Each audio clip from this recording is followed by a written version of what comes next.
Yo, what up, baby? What's up, baby? How y'all doing tonight? Hello, hello, hello. Hello, hello, hello. Welcome in, boys. What's up, baby? I figured out why the freaking yo, what up, baby? How What's you up, doing? baby? Mo fricker. What's up, fricker?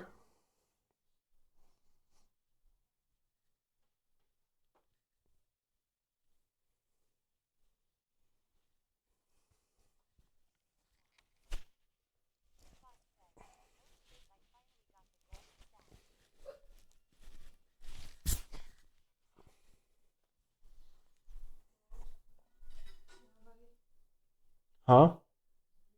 You talking to me? You talking to Jackson?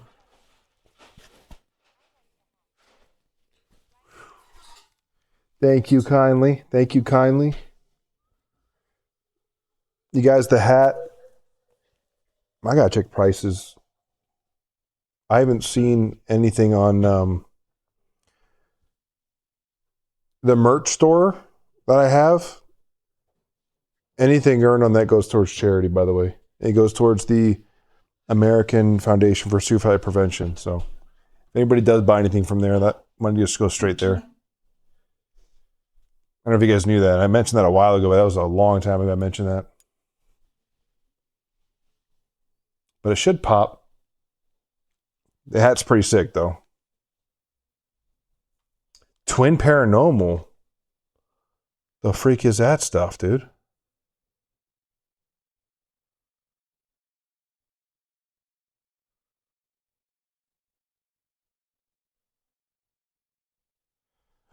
I love ghost hunting. I love hinting. Ghost hinting is my favorite, dude.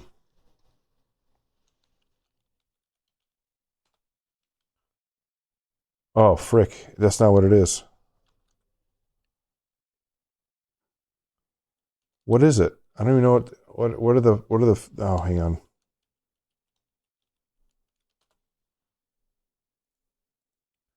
Trying to remember what my commands are, dude.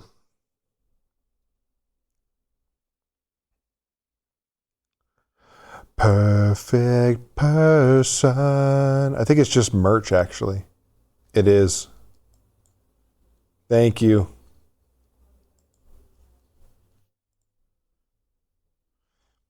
Not a perfect person, dude.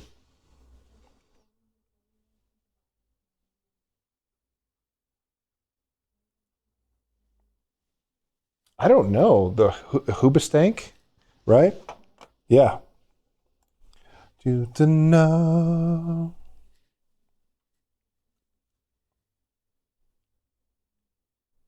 It's the reason by Hoobastank. You can't not sing to it. It's un-American. It's unhuman. I look ridiculous. It's the nicest thing you said to me all day.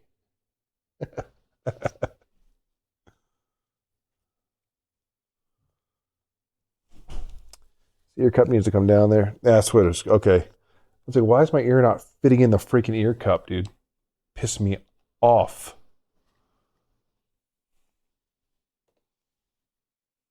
Oh, frick, I gotta move this back too. I could take it all away. There we go. Oh my gosh, Switchfoot I forgot existed entirely till just now. Oh my gosh. That's a name I haven't heard in a very long time. Holy freaking crap.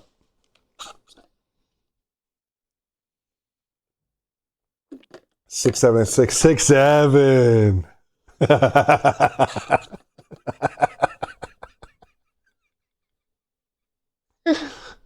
diabolical. Did you set me up for that one?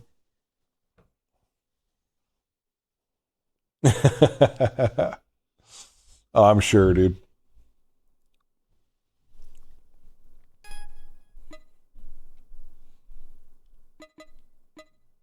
Nashville, you gonna buy a car in Nashville? What are you doing in Nashville? Well, I lost to Lucifer Otsuka last time I was on. Let's go defeat the Cool Energy Team. Where's Margin Zero? There you are right there, you little Fart bag. Let's go. Let's get the RX-7 out there, baby.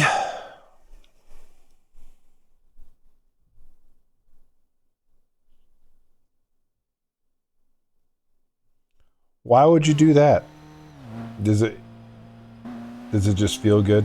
Is that what it is? Hang on. Music's louder than the freaking game here.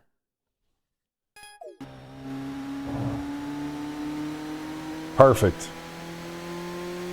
Can you still hear me well enough? Am I still loud enough? Oh, frick.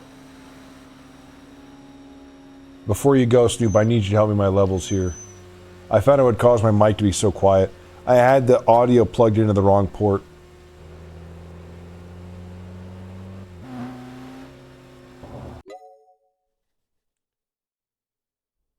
Snoop, would you jump off a bridge if your friends were jumping off a bridge? Come on, young man. Just kidding.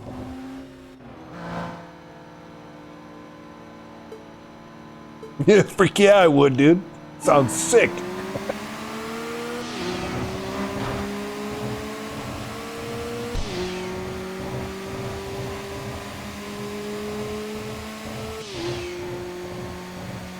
How many Italian Americans does it take to push a guy off a cliff?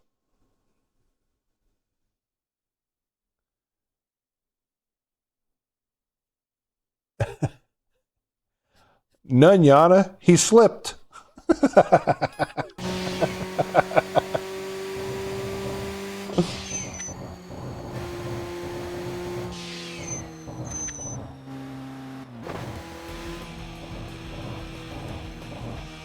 I 100% I'm going to check out Twin Paranormal because I freaking love crap like that, dude. It's so interesting to me.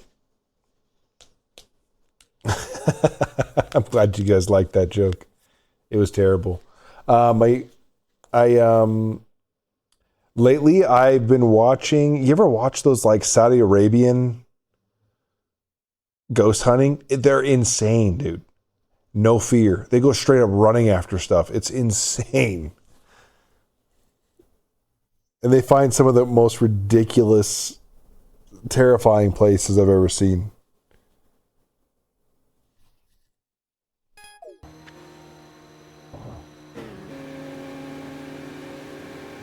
Oh, it's a GTR. I want a GTR. It's R35. Frick, these guys actually need quick.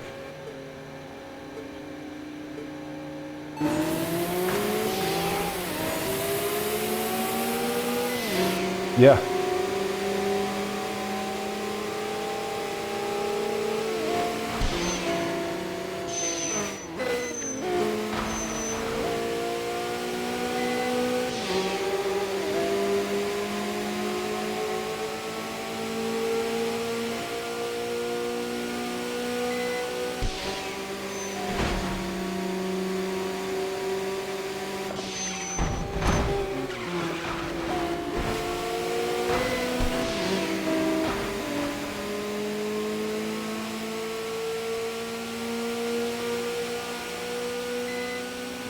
There it is.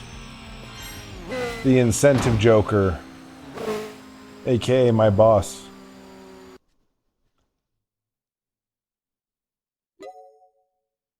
All right. Let's take a peek at this real quick.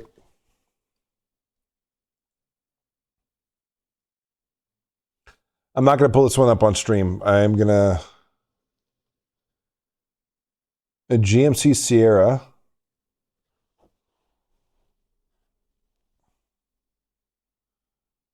So it's... I was expecting about... I mean, it's not that far off, but I was going to say closer to 8,000. So it looks like a... Oh, yeah. Even there it says 994 below market. Yeah, dude.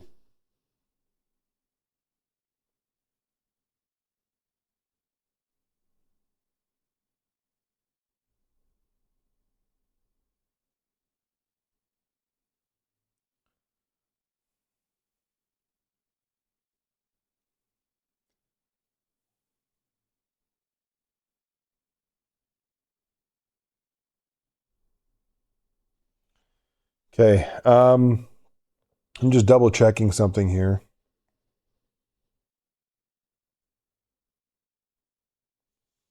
So this was the last year of that make, the GMT 900. Sucker's a freaking 5.3 liter V8.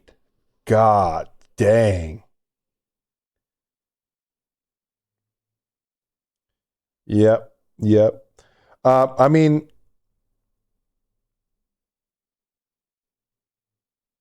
I would check for like any oil spots anywhere.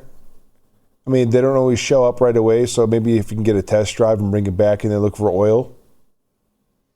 Listen for a ticking sound when I idle. Oh, that's what it is. Listen for a ticking sound when idling. Because if there's like a lot of times it'll kick out right off the bat, like blue smoke out the bat, it's burning oil at that point. That's another thing to look for. Transmissions are solid though, it looks like.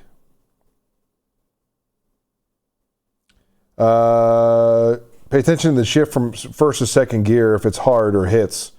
It could be a slip. So from first to second gear, especially that many miles, you want to keep an eye on that.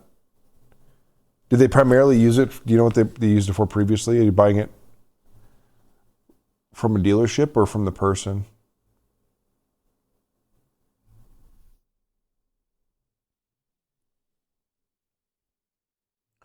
Otherwise, yeah, I mean, everything else, just make sure the four-wheel drive works, right? This is four-wheel drive, this one?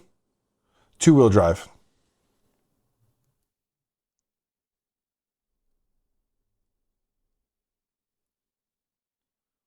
There's an airbag in 2013 model that was recalled, so maybe check to see if that was done.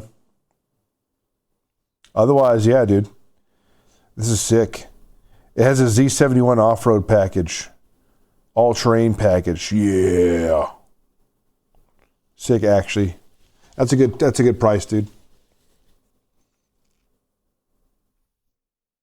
Yeah. Is this one? Yeah, is that a three on the tree? Or is it like a actual shifter down? Do you know? I guess I could look at the pictures. I didn't even look at the pictures.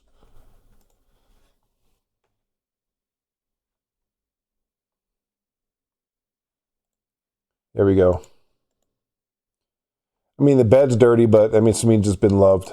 So I'm not too worried about that. The bodywork seems great.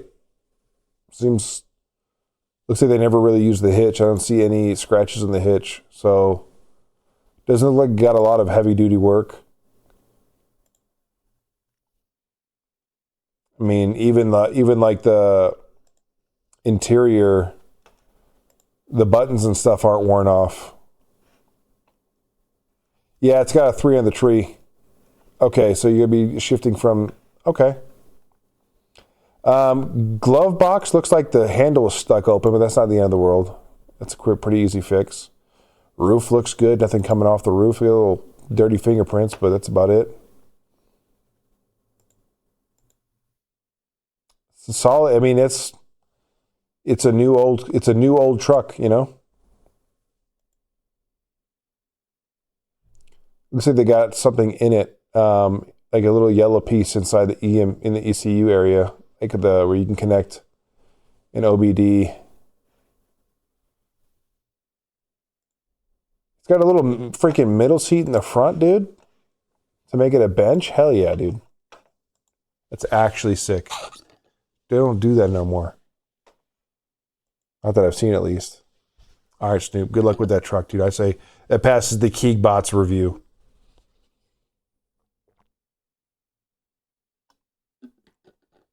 I dig them. I think they're sick.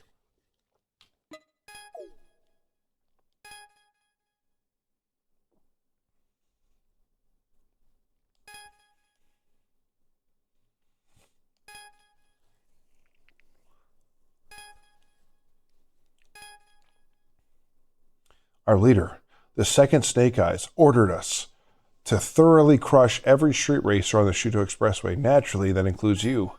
Well, personally, I got nothing against you or the other teams. Don't take it the wrong way. Oh, I didn't know. The current Snake Eyes isn't the same guy from 4 years ago. The new leader inherited a... That was creepy. Team... Man, my wheel looks like someone's looking at me from right there. It's terrifying.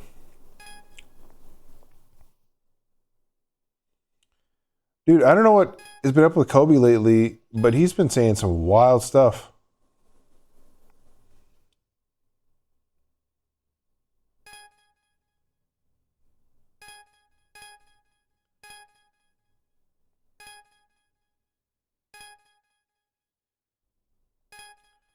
Waiting for my challenge, baby. Let's go.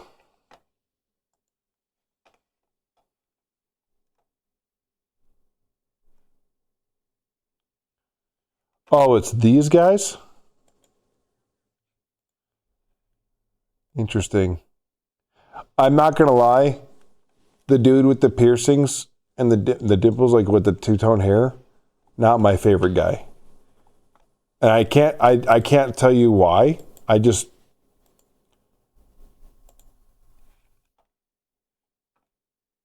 The other guy, the main guy with the blue eyes is pretty chill. But for some reason, the other guy, I'm not a fan of. I can't even give you an explanation why. I'm going to check that one out later, though.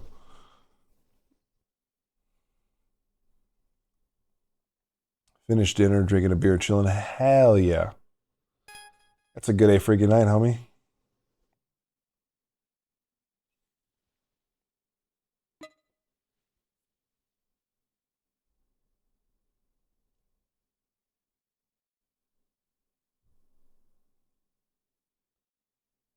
Boom, boom, boom, boom, boom, boom. Okay, now we got these guys to take on too. Okay, we've got more and more bosses to take on here. Two of these guys are out. There's one there, and there's one there. So let's do this. We'll take those both out, and then we'll take out the big boss man. That big boss man himself.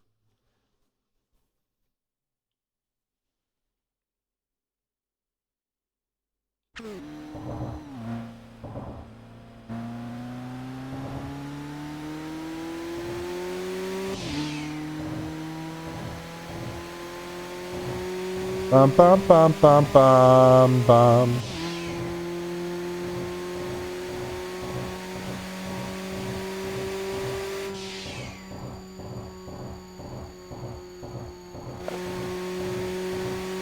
Kron, I got a question for you. For you and your dinner and beer here.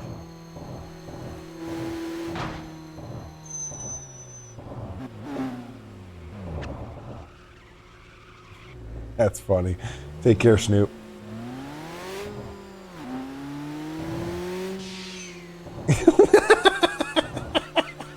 That kills me. I'm like, hey, Kron. Yeah. I love it. I love that so much. Night, Snoop. Go a little easy on your brain tonight. That's really funny. Why do you think the 20 years from 86 to 2006 were such a huge leap in gaming than from 2006 to 2026?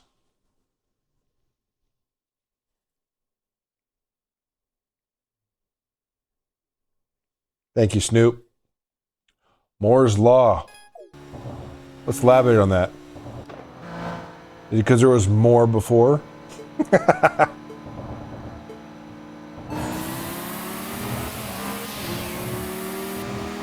Look up Moore's Law, okay.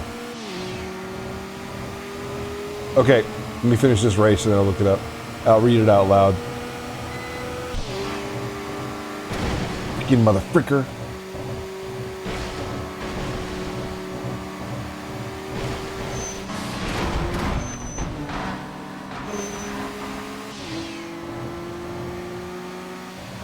Freaking fart bag, dude. That was so unchill of him.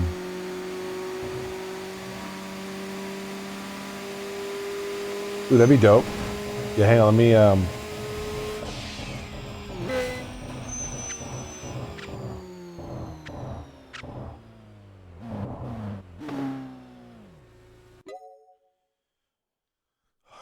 1965 observation by Intel co-founder Jordan Moore that the number of transistors on a microchip doubles approximately every 2 years, while the cost of computers halves.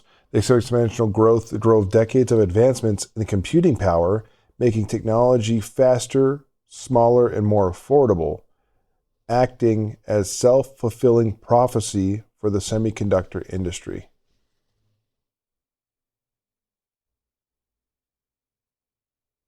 So we're hitting physical, like technical limitations now. That's what I'm hearing. All right. I'll pop into a channel here. And you can pop in whenever you want.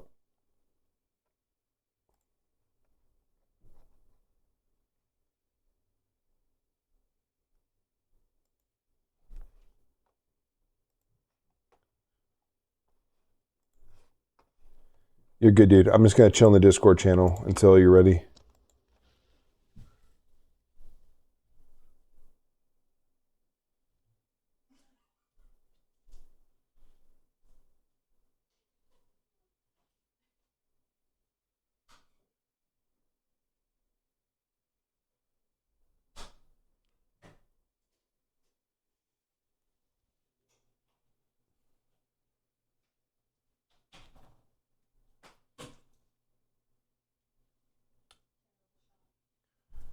Hell of a shot.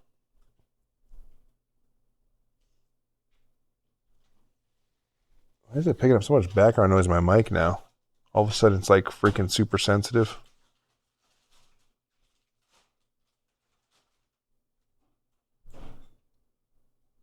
There we go. I am in Salt Lake City, Utah.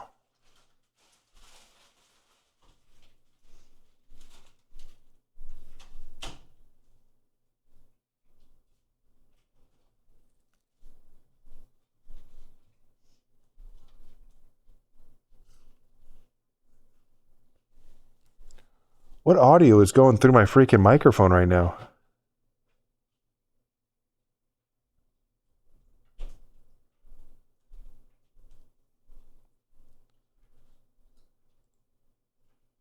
The heck?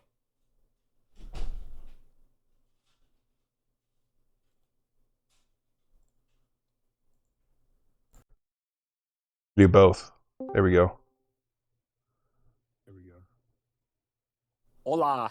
Hola, ¿cómo estás? All right, hold on. I'm going to mute this. All right. Okay. So, if we go back and we look at the very first video game system, we have the first console. We have a Magnavox Odyssey. Magnavox Odyssey, great system. Yep. Started it all. Let's see what the processor is on this thing. Let's see. Oh, come on, Wikipedia. Don't be so lame.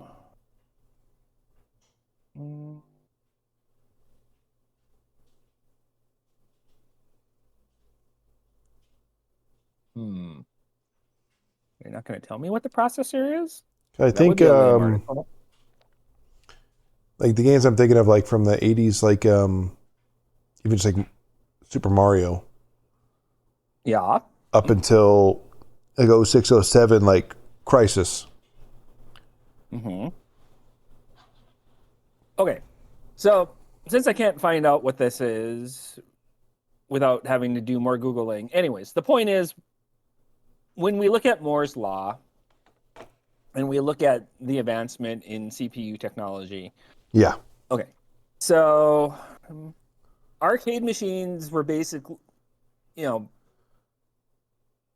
we had arcade machines before we really had like viable console gaming, because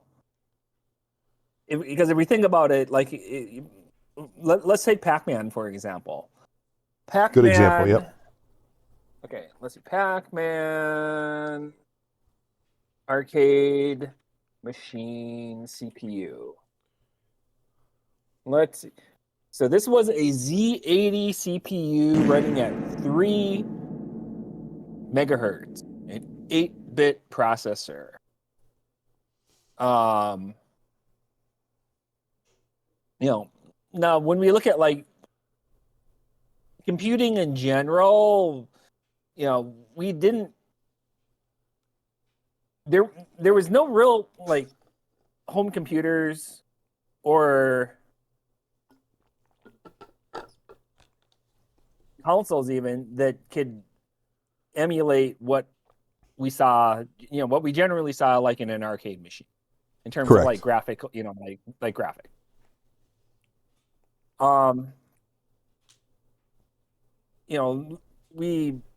So let's jump to the NES. The NES is running a 6502 CPU, which is the same CPU as like in an Apple II computer. Okay.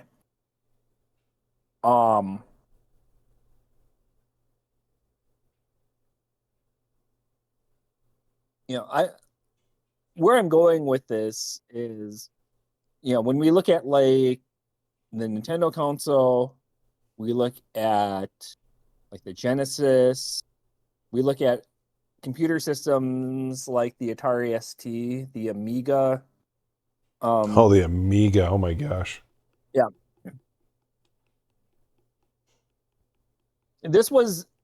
These consoles and those computers were the very first time that we kind of had computing on the same level processor wise as what was being used in an actual arcade machine.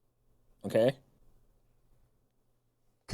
That's why when you look at games like, Altered Beast when it first came out on Genesis, when you looked at Super Mario Brothers when it first came out on the Nintendo, why it looked almost carbon copy is because it was basically, for all intents and purposes, what was being used in the arcades. Mm-hmm. So the main thing is, as far as like games now and where they are compared to what the games were back then.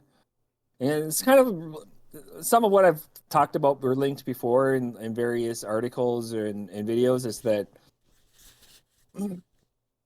developers were able to basically extract every last ounce of computing power out of the Nintendo, out of the Genesis, out of the Super Nintendo, and so on and so forth. Right. And nowadays, if you think about seeing Street Fighter 6 in an arcade, if you're lucky enough to find it in an arcade, well, I mean, overseas, of course, in Japan and like Asia, it's still very different. But, the thing is, like Street Fighter 5, for example, Street Fighter 4, those all run on Windows. When you look at those actual arcade machines, you're looking at a Windows computer, right? In a highly customized cabinet. So it's all the development is being done in basically Windows. Well, in this case, Windows dev kits with like C++. Yeah. I think the biggest thing is in terms of like gameplay, and this kind of goes back to like what we've, if you look at other media formats like movies, it's like, what's the one thing we've complained about with movies? It's CGI. Like, oh, yeah, CGI. It's like, oh, the eye candy is awesome, but you can't write a story worth a shit. Yeah, that's true. So, well, I know that there was a bunch of like development tricks they used to do, like whatever was not in your field of view wasn't loaded. Like in Crash Bandicoot did that. I feel like they've kind of gone away from a lot of that just so things are preloaded. And they're not doing as many tricks anymore. So, because they just have so much more resources to play with. Yeah, But I mean, yeah, the environments are bigger, so it takes that yeah, much more to, which I understand. It's all. I think you're just moving with that statement. I think if you want to generalize, you're just moving the bar. You're just yeah. I you look mean, at it. when I look at those first 20 years, I see a lot of innovation in how to maximize the use of a console Mhm. because they were limited to a certain degree. And then Yep. you get to a point where they have much more resources, but people are used to iterations of stuff now. Like every year there's a new phone. I feel like devs have, or companies have rolled back on the big risks and the big changes to do stuff like that because they're focused more on slow releases and releasing things when they're not completely done just to make sure that they can get live feedback in betas and whatnot. And it's I don't know, they're just because like when people are right now we're talking about PS6 coming out this year at one point. Like Mhm. to me that was so stupid because I feel like they still have not even reached the potential of the PS5 yet. I still feel like there's a lot more potential in the PS5 as it is. Not that it's like going to be better than PC by any means, but I just feel like there's still so much more they could do and they haven't done because they're just so focused on we'll just wait till there's more resources on the next console instead of Eh, experimenting. I mean, I think nowadays, and maybe maybe I'm completely off base on this, but I think nowadays, especially when we're talking about GPU technology True. and the use of AI that NVIDIA and AMD is doing, it's like, okay, I think we have to take a step back. I do think AI could So so if supremely. we're gonna take, huh? I was going to say I think AI could make a supreme leap in gaming again. It just I don't think they quite know how to use it yet in the way that it could be helpful. I think they're using it kind of. It's like when VR first came out. There's a lot of like gimmicky games, and now there's like actual full games you can play in VR that are great. I feel like they're just kind of testing the waters with AI. It's just really expensive. Well, okay, so really it comes down to this, and this is kind of something we've talked about before, is that you have a lot of developers from the 80s and 90s that are old school programmers. Yeah, They had to learn the theory behind how to like actually code a proper game engine. right. That's like Karmic and those guys. They're pioneers in what they did. True. It wasn't until like the days of like CryEngine that people were actually using engines. They were back then they were building their own engines. Right. Exactly. So, and nowadays you can probably get what 60 at least 60% of that through AI, through Yeah, you know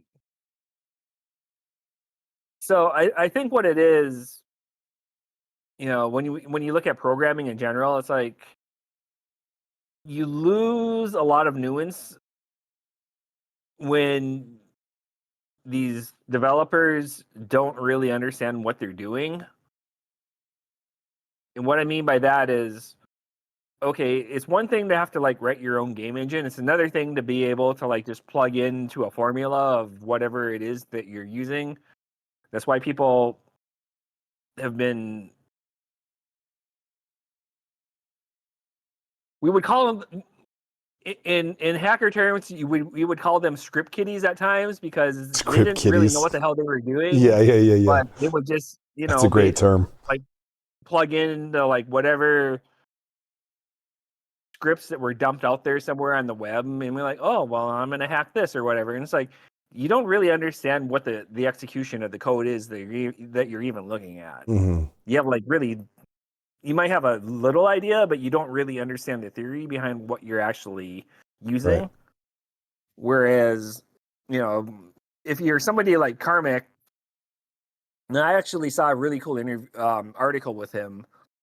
He was talking about, yeah, when I was developing the Doom engine, it was like, no, I think it was Quake actually, but the point is, it's like, yeah, it was like highly memory intensive and how the first iteration was. So I had to figure out a new way to use memory with my game engine to make it work the way I wanted it to work. Like, that's like super high level. Like you understand, essentially you understand machine language. Yeah. That's hard to teach. Because and because the thing is, it's like at that level, it's like, okay, your CPU, you know, you understand what the CPU is doing and how it creates overhead on the CPU based on whatever the CPU is. It's like, well, I don't have this much cache on my chip, so whenever I have it do this command, it's going to draw, you know, I'm going to have to run these extra instruction sets in order to render a frame. Mm-hmm. So, you know, nowadays, I don't know that people really, you know, the developers in general really understand coding to that level. And also with the way companies want to push product to market, it's like, let's just get it out there and get it in front of people, and then we'll patch it because we have the internet. And before, we didn't have the internet. Once it was gold, it was it. Once you baked that image and you were ready to send it to production, whether on a cartridge or a CD, you really didn't have the opportunity to go back and fix anything. Yeah, I definitely think the business strategies have hindered gaming greatly.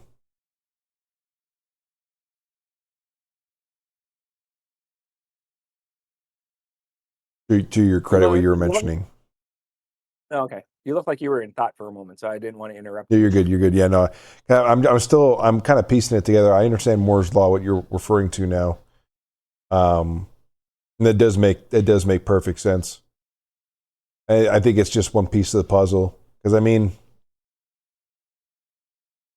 I don't know if they make something so good, right? Like I remember, for instance, this is a good example here. When the PS3 came out, there was games like, you know, MotorStorm that were like graphically intensive and like a lot of fun, and then you had like, you know, Resistance: Fall of Man. That was another fun one, but then a game like The Last of Us came out, and that pushed graphically so much on a system where you're like, there's I think how long into the life cycle did Last of It was like towards the end of the PS3 life cycle. Something like that, I think. Yeah. And it was like, dang, there's still so much more they could do with this. And then the PS4 came out and they made an updated version. So I don't know. I maybe it's because in the past, like having grown up and been through, you know, the 64, the first games that came out, the last games that came out, the progression there, and every like the Dreamcast, even the GameCube, and then the PS2, and the PS3, and the PS4. Even the Xbox 360, the first games, like I think Call of Duty Big Red one was one of the first ones that came out. But then like towards the end of the life cycle, they were pumping out some pretty graphically intensive games. Not just graphically, but like optimized, like just really smooth. And then I feel like with the PS5, like I'm looking at games that came out for it originally, and I'm not really seeing anywhere near that progression. That's why I just feel like there's still so much more they could do with it. But it's like for instance, like because there's so much focus on AI and all these things, like like you look at cars, right? Cars, electric's kind of a newer thing. Everybody's focusing on electric and making hybrids and all these things. Where then you have Mazda, who's coming out with the Skyactiv X engine, who they're still pumping out crazy efficient ways of making gas engines. So it's using heat of compression similar to a diesel engine to run a gas engine and so forth to make it even more, not just more to somehow provide more power with less fuel. Is that they're still, creating and pulling more out of engines, where like most companies have switched to just relying on, hybrids. Does that make sense? Like, You have to have a smart engineering team to do this, though. True. You have to have engineers who understand what they're trying to implement, and then Yeah. obviously they have to have the backing and the funds. But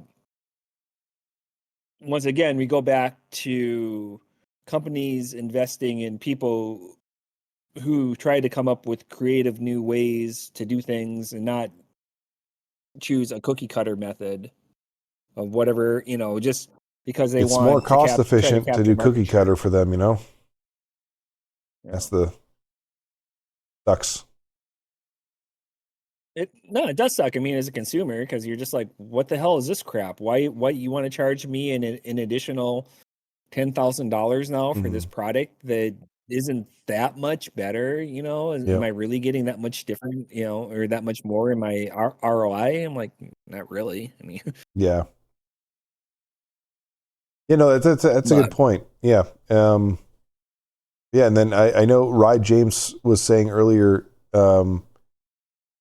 he was wondering if consoles will become AI-driven streaming services. I think some people will try that. probably that's where the industry wants. I think that's where the industry. That's where they would like to push it.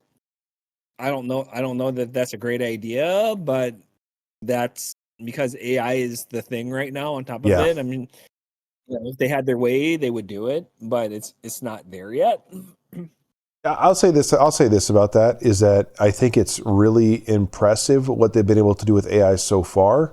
And I think they could really do a great streaming service that's AI driven. But the problem with that is that I just don't know how long that service will last for. Look at Sora AI, for instance. It's already shut down. People are already starting to give up on these server farms, and they're losing funding for it because they found ways to make AI run locally in your machine at 20 times the compression to run almost even better just locally in your device. And then you don't even need server farms anymore. So they're trying to find out other ways to use those server farms because there's a lot of funding being pulled, and now there are people kind of backtracking on those servers, which I don't know if it's a good thing or a bad thing, but with AI-driven streaming service, I could see it doing well at first, but I just don't know how long that would last for, especially with the cost of AI. It's just incredibly expensive to build those farms, maintain them, and then it makes it expensive for consumers when they want to buy RAM or anything else. Difficult. I mean, I'm old school. I hate it, and I hate it because it's one more thing to be beholden to a company. We don't really own what we're buying. Yep, you're licensing everything. Yeah. Yep. Yeah, I'm not for So it it's at like, all. I think it could succeed at first, like Game Pass, but eventually Game Passes is not. They're having to lower the price and then remove Call of Duty from it because it's just not. It's not. There's no value there for most people. Not all people. Most people. well, we're also at a tipping point now as well, where people are actively rebelling given the cost. I mean, just in the cost of living, it's like, Yep.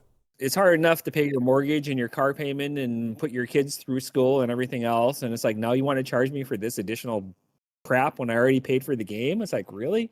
Like, screw you guys. Yep.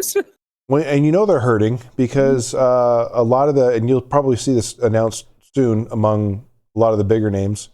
but they're going to start switching to a usage-based pricing because they're finding that people are paying I've these heard of base that, yeah. fees. Yeah, they're paying these base fees for AI of like $30 a month or $50, depending on which one you get, like ChatGPT, Gemini, Grok, whatever.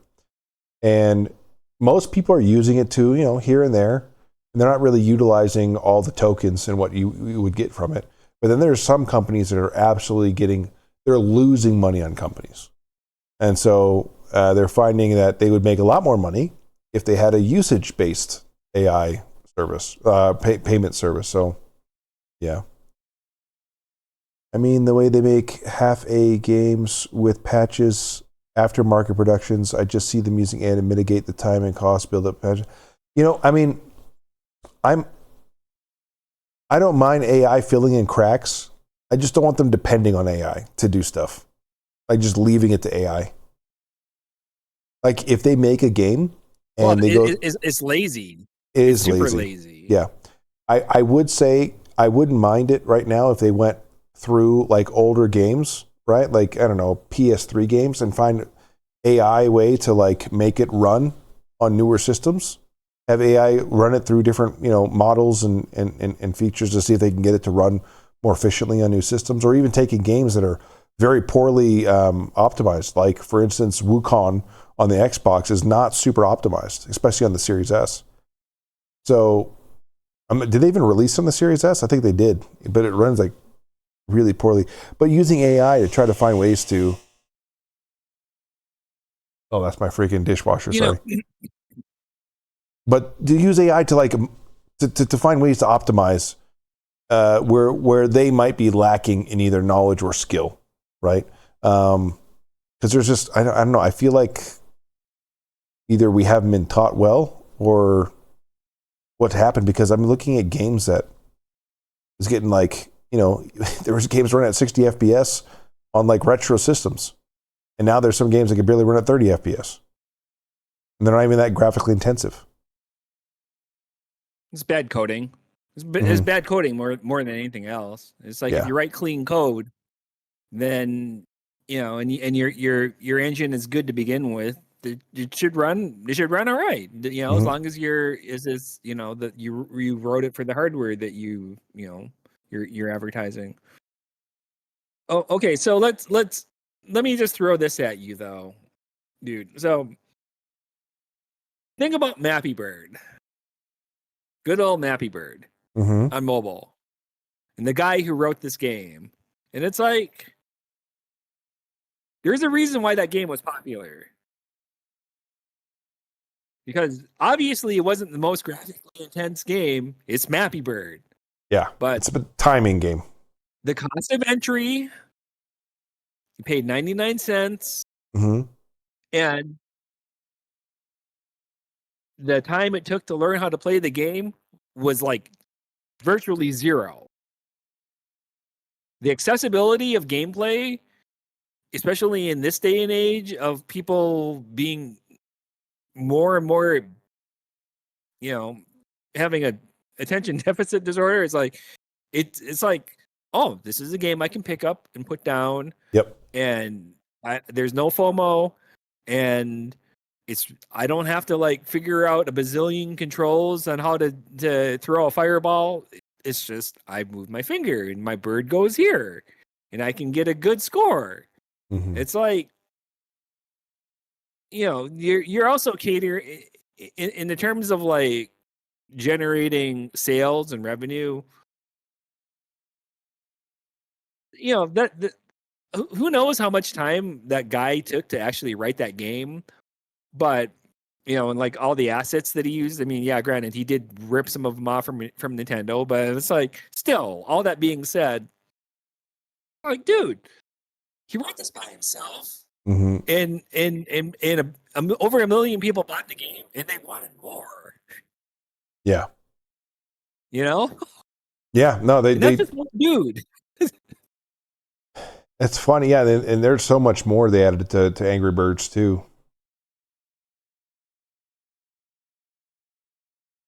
So the other thing is, and this goes back to our conversation about movies and CGI. It's like, once again, you have to write, whether it's a game or what a movie or music or whatever form of media you're using for entertainment. It's like it needs to be compelling enough to want to draw the person in to actually be invested in, to spend 20 minutes or an hour or whatever in front of it. And if it's not, and it's just eye candy, in the end, who cares? Yep.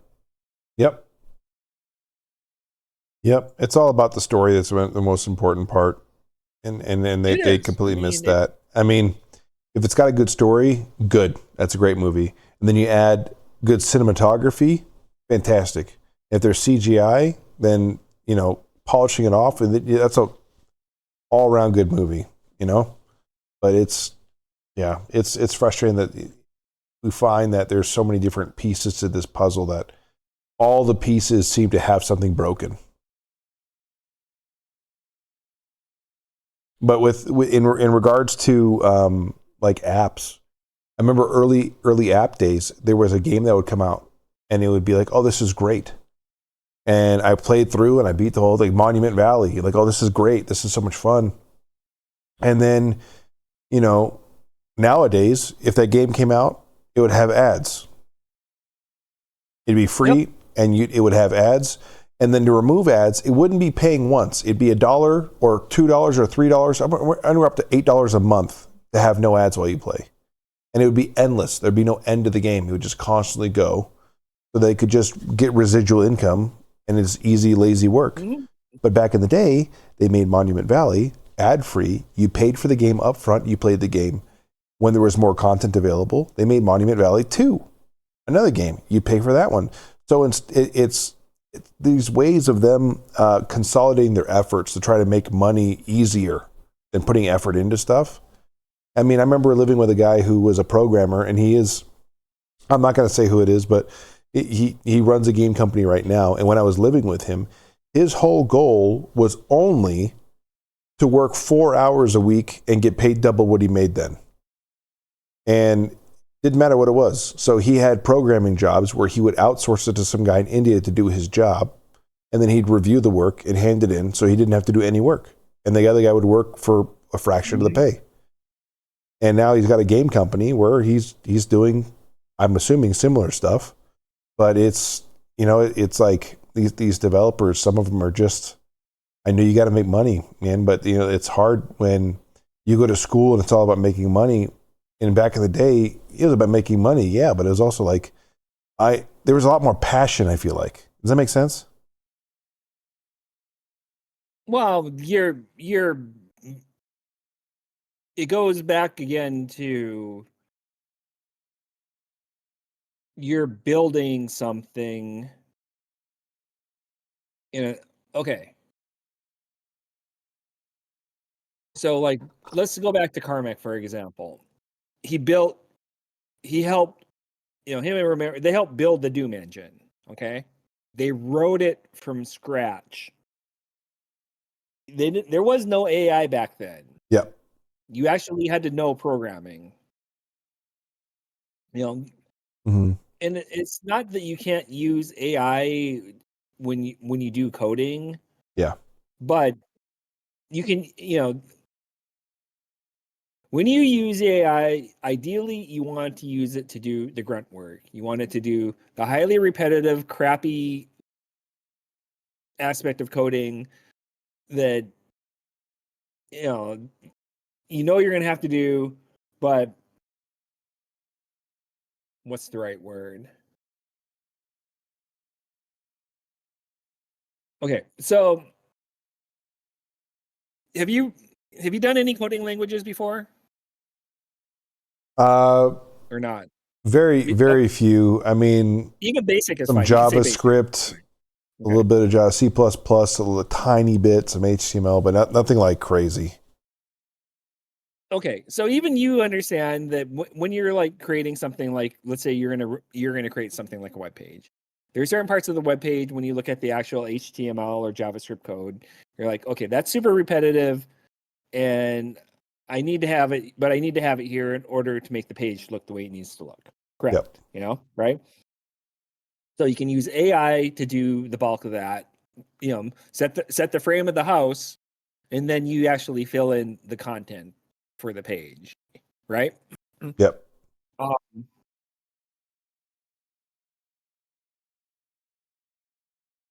you know, I think, and once again, I'm going to generalize. You know, you have a lot of people where this kind of work is being outsourced, and they're just being asked to do things like by rote.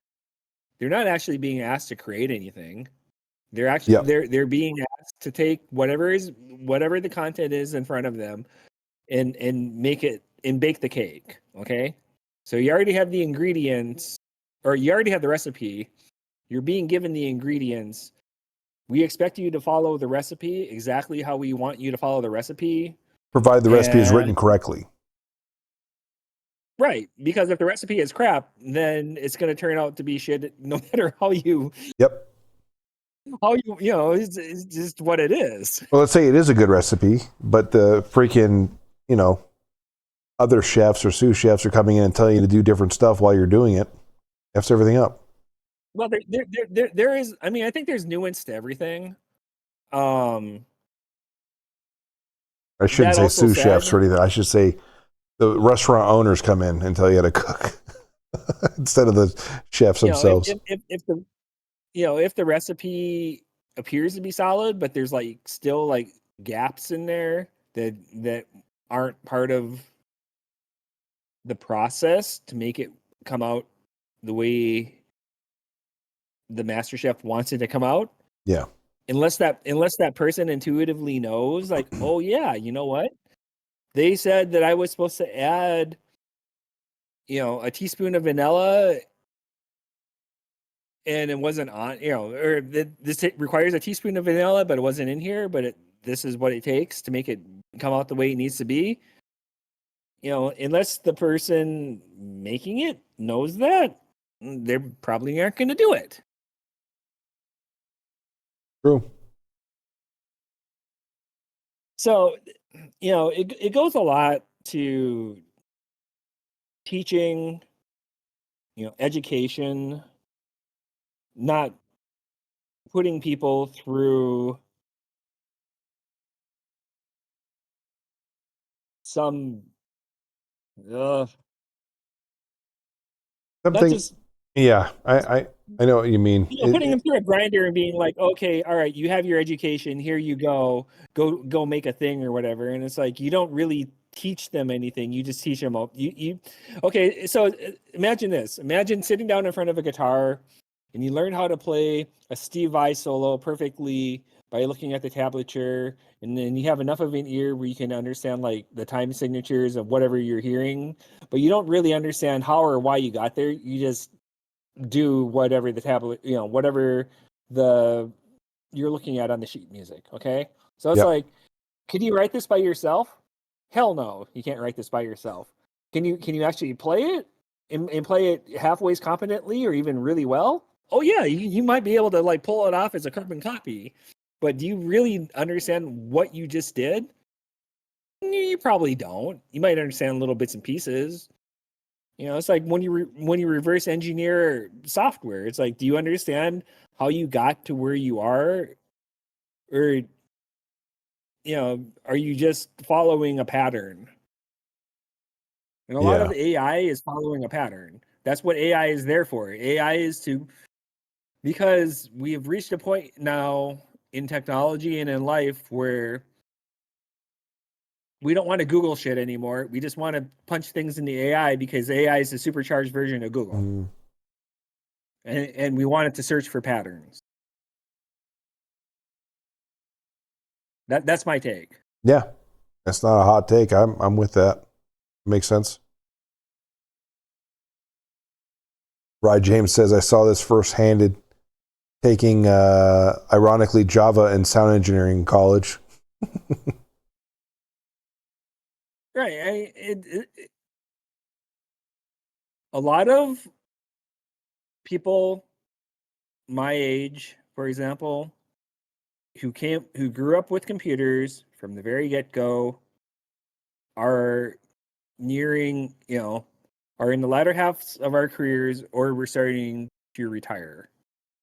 We grew up with personal PCs at the very inception of them, going all the way back to like the TI 99. Yeah. And we saw it. We grew up with this stuff firsthand. We didn't have AI to teach us any of this stuff. We had electrical engineers and software engineers in college, in the industry, who ended up at places like Microsoft or Oracle or Amazon, down the line, or wherever, that may have become our mentors, that taught us, basically gave us on the job training if we already didn't have some form of formal education in mathematics or science or whatever. And they're like, this, you need to learn this stuff because you need to know actually what you're doing, or at least to the point to be able to do your job successfully. And nowadays, with the way companies are run, unless I can tell you from personal you happen to experience, be the stuff like just developing trainings, it's all reactionary to a situation that's happened to somebody, and they're like, oh, we need to train agents on this because this thing popped up and we got them trained. We need this training done, yesterday. And then so I don't have time to build out, a proper adult learning course that has audio and, a pathway and all these, like a proper SCORM to be able to upload for these guys to take, when, and then set it up based on their schedules with the LMS system.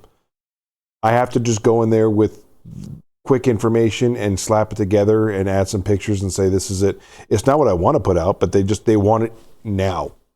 They want it immediately. Mm-hmm.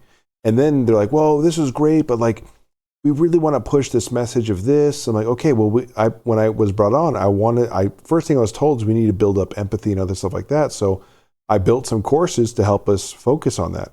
And ever since then, you guys haven't looked at it. But every time we meet, you talk about the core values that I've already written, and you guys refuse to look at them.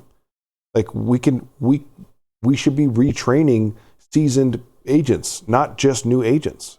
We need to keep things like tribal knowledge from getting spread around that, that's harder to maintain, and keep everybody on the same page by building up proper, well-made trainings that are thought out and not reviewed by 5 committees.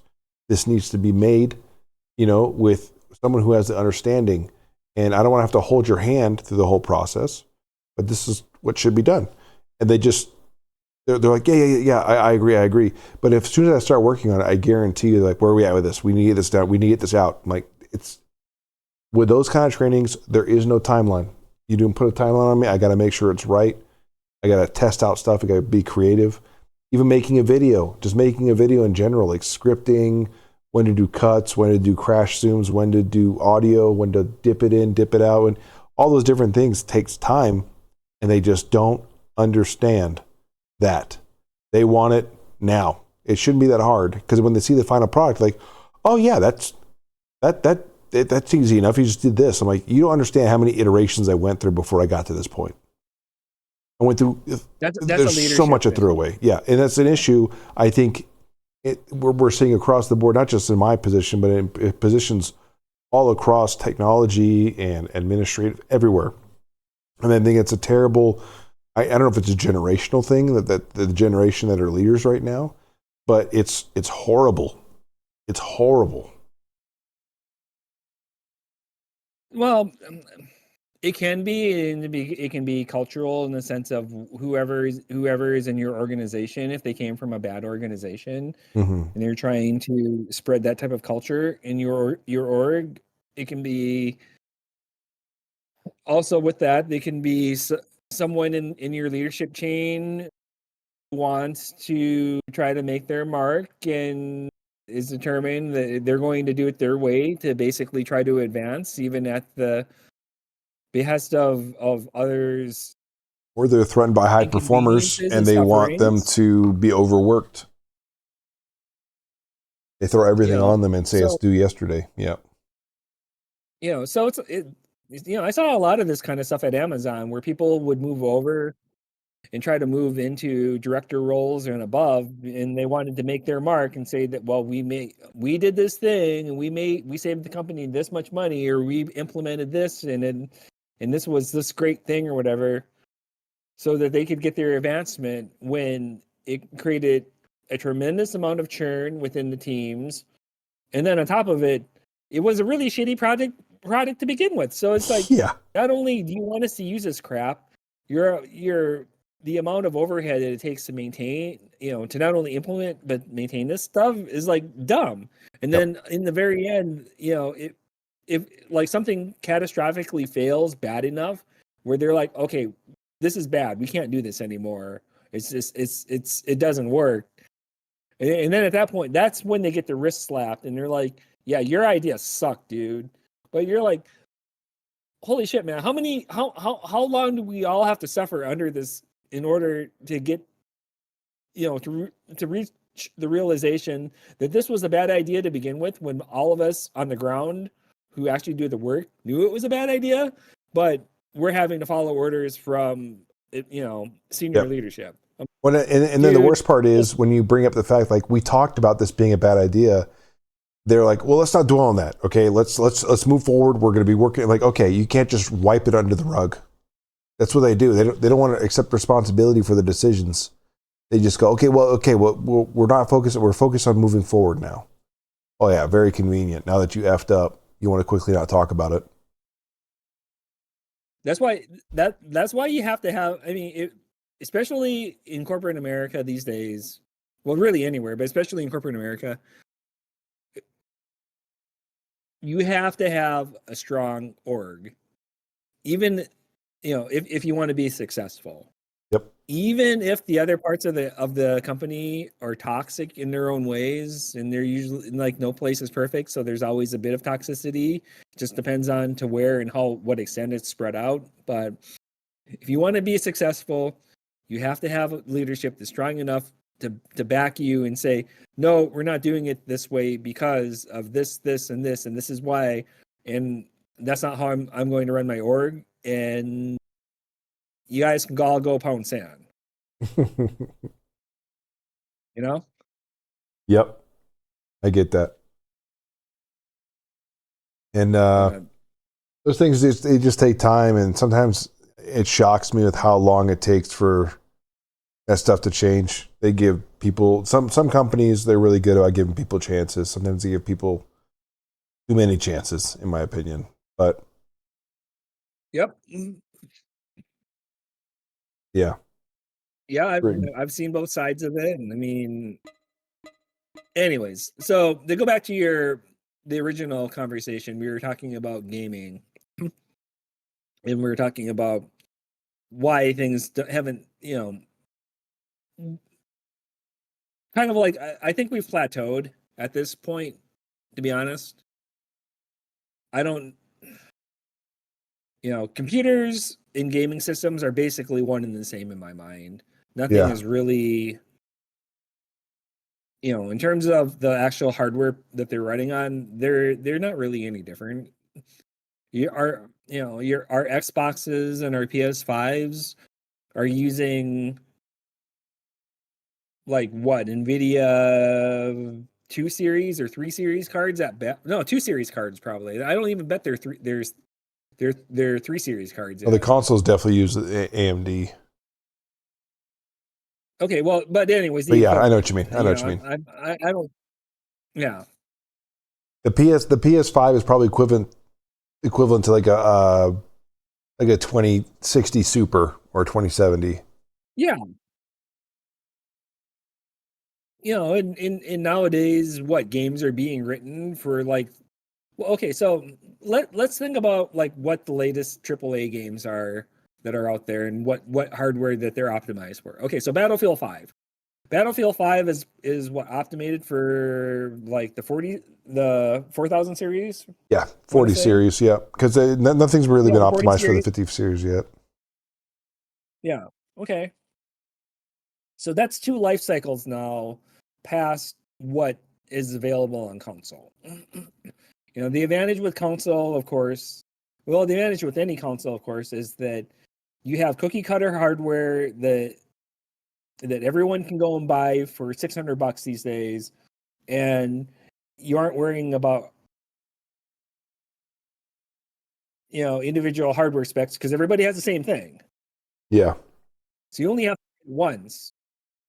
Or as long as you write it once and you write it good, it should be enough of enjoyable gaming experience where you're like, I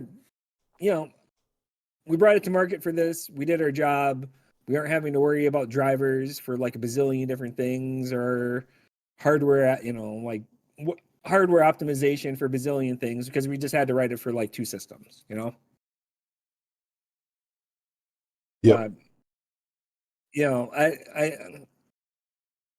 at this point, I think really the only thing people care about is the game good, storyline, are the Yeah. mechanics good? Like, is it actually playable? Like, you don't, because if there's anything that pisses people off, whether it's a sports game or it's God of War or whatever, if the game engine sucks and the mechanics suck, you're gonna get a shitty rating. Mhm. It doesn't matter. It doesn't matter what Yeah. it doesn't matter whether you're Tekken. If you write a bad game engine and it's basically unplayable, no one's gonna care. Flamed all the hell on the internet. So true.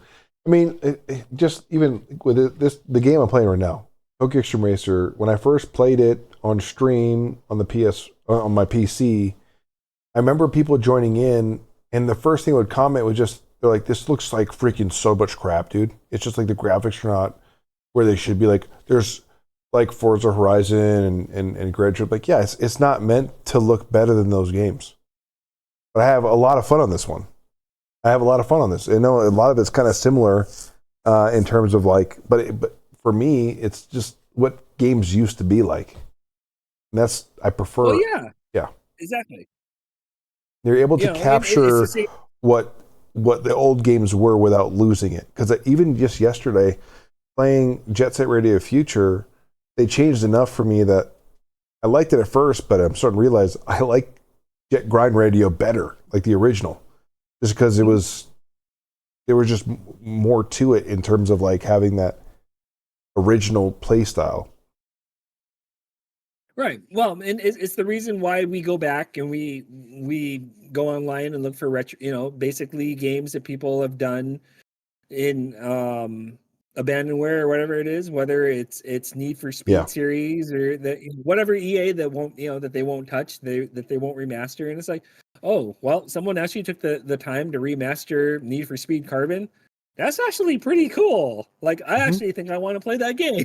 Mm-hmm. Because it's like it's modernized now on so you do get some of the eye candy that comes with Yep. with the game, but it's like I mean, I could enjoyed playing Genki that go game when I back was and in clean it up Sage. and give it crazy graphics and crazy? I'm sure they could optimize it more to do all that. But even from the early play test to what it is now, they've cleaned up a whole lot, and I can run it at a much higher frame rate with better performance as well on my PC than I did when it first launched. And it just shows like, I don't know, they're focused on making the game fun first and then optimizing it second. Whereas they're not optimizing games now and they're not even fun to play in the first place, so it makes it unbearable. Well, Yeah. and I mean, and the other thing is too, in when you're writing a game, in depending on how you're choosing to market that game, like especially on mobile, you expect microtransactions, but nowadays doesn't really matter what, even on console or on PC. If they can give you microtransactions, they will give you Yep. microtransactions.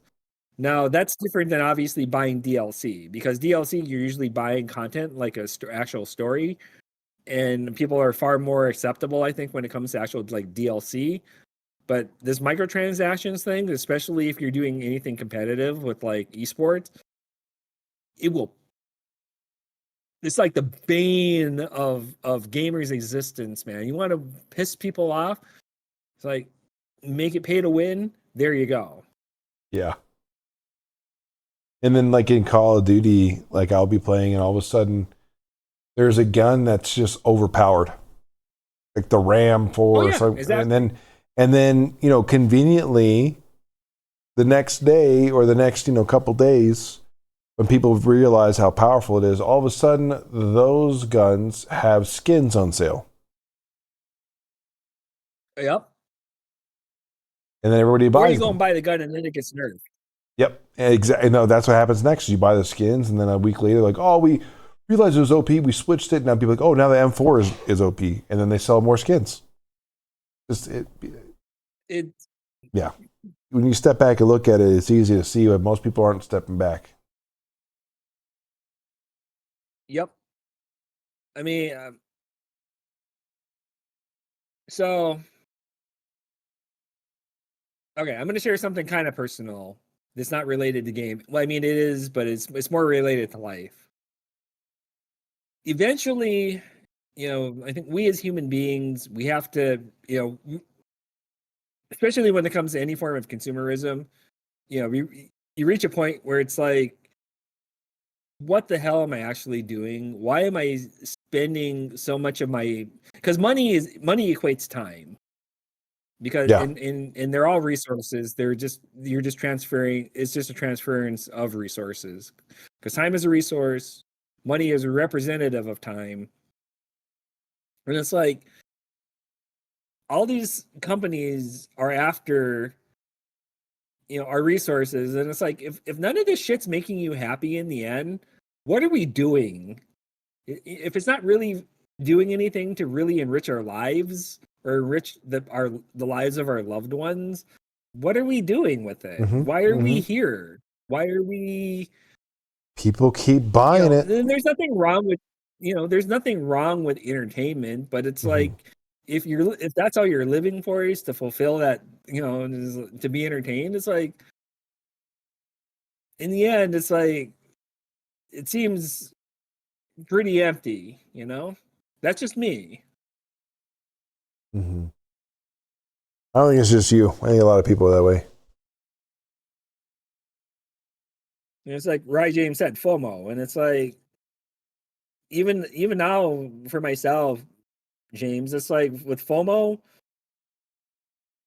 I I don't care. I'm at the point where I'm just you get tired of chasing after dumb shit that you don't care. Yep. I mean, you probably seen it with my channel. You have to reprioritize your life, you know? Yep. A few times now, there's been games coming out that I was like, I swore I was going to get. They looked really good. But then closer to launch, I'm like, I'm going to wait a couple weeks to see what reviews are like from people I trust and see what the game looks like. Like, for instance, like the NASCAR game. It looked great. And then it came out and people complained about the online being terrible. And it's probably cleaned up by now, but it was something that I'm glad I didn't buy in the moment. There's a couple other games as well where I was like, oh, I'm gonna be missing out if I don't get this. And the game came out and it was broken, or it just wasn't working right, or that nobody had bought it yet, and it was just.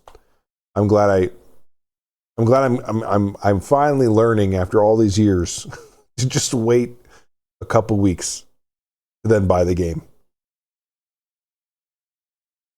Yeah, and I think for myself, if I believe in the IP and I believe in what was previously released, I'm more apt to be able to, you know, I'll sign up for the pre-order. Yep.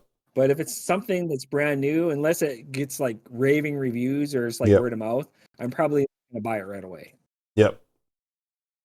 Like, I don't mind if it's something that I'm clearly getting in early on, like early access for Tokyo Extreme Racer or early access for like when you got me Evo, AC Evo.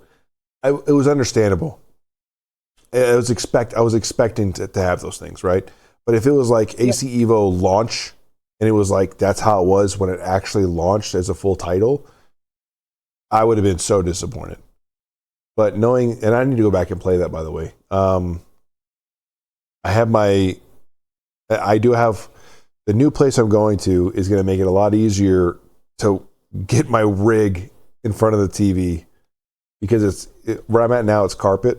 My rig is heavy as frick, Right. so it's hard to move it. But the new place is going to be hardwood floors, so I can actually slide it on some slips. Oh, nice. Yeah, So that's gonna be way nicer. So I'll probably be on the wheel a lot more because of that. Okay. But yeah, so AC Evo and other games are coming back to wheel.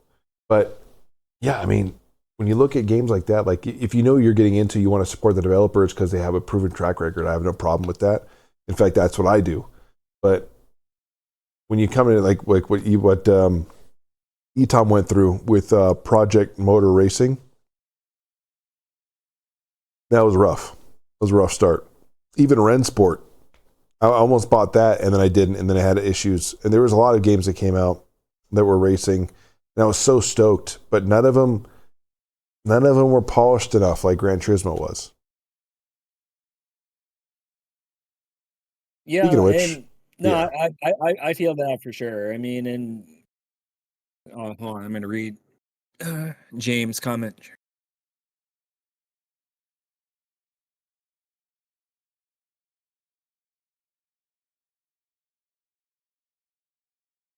Well, James, that's why we try to, have a inclusive community and just, we can all hang out and share ideas. And even if we don't agree 100%, we can all, all gives us a chance to have a voice and to share ideas. Yep. And it's funny. I've had people that I've talked to recently that when they get to know me, they start talking about my personal opinions and views on stuff. They're like, it's so weird because 90% of the people that think like you, we argue all the time. But for some reason with you, it's just like intriguing conversations. It's like, because I'm not trying to prove it to you. I just like the conversation. I appreciate what people have to say. Maybe I'll side with them, maybe I won't, but I'm not going to say you're wrong, you're an idiot, and get frustrated. It's something I think people lack these days is the ability to have conversation without taking things personally. No, I mean, it takes time to try to get to know a person's personality. Mm-hmm. And it's like anything with any form of relationship. If you don't want to invest in it, and you don't, then that's okay. But then you only kind of get, you get out what you put in. Yep. I mean, there was times like, oh man, like early 2020 when COVID was going strong, I had some opinions and I pissed some people off and they blocked me. I wasn't even actively going after them or in my opinion, say anything too wild. But they were like so adamant. They were so mad at me. They blocked me. And then in the last year or two, they've re-added me and acted like nothing happened. And I'm not going to bring it up. Whatever. It's behind us. It's not worth bringing back up. Clearly, they've gotten over something that they needed to get over. And that's it. There's again, when the situation's passed, you don't need to dig it back up unless there's clearly still something there, right? And there's been situations where I've had friends that come back and they clearly can't even beat themselves. They're just you could tell that they're holding their tongue too much. Like freaking Kobe here. There he is. What up, Kobe? Oh. Here we go. What did you say, you little shit? What the hell did I do? And I will say this. Yeah, I'll say this. I really appreciate a lot of the regulars here because just about every single person has reached out to me and talked to me about stuff in their personal life and let me know something that nobody else knows. And, it feels good. It feels good to me because like the fact that people feel comfortable enough to share that with me makes me feel good, like I'm giving them a safe place to talk. Because a lot of times people might not have a safe place to talk or to talk to, and they might think that they're crazy or whatever. So it's been.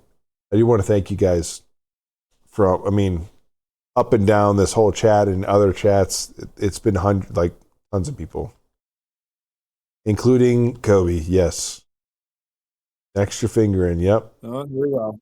Here we go. Right off the bat, man. He did not even hesitate.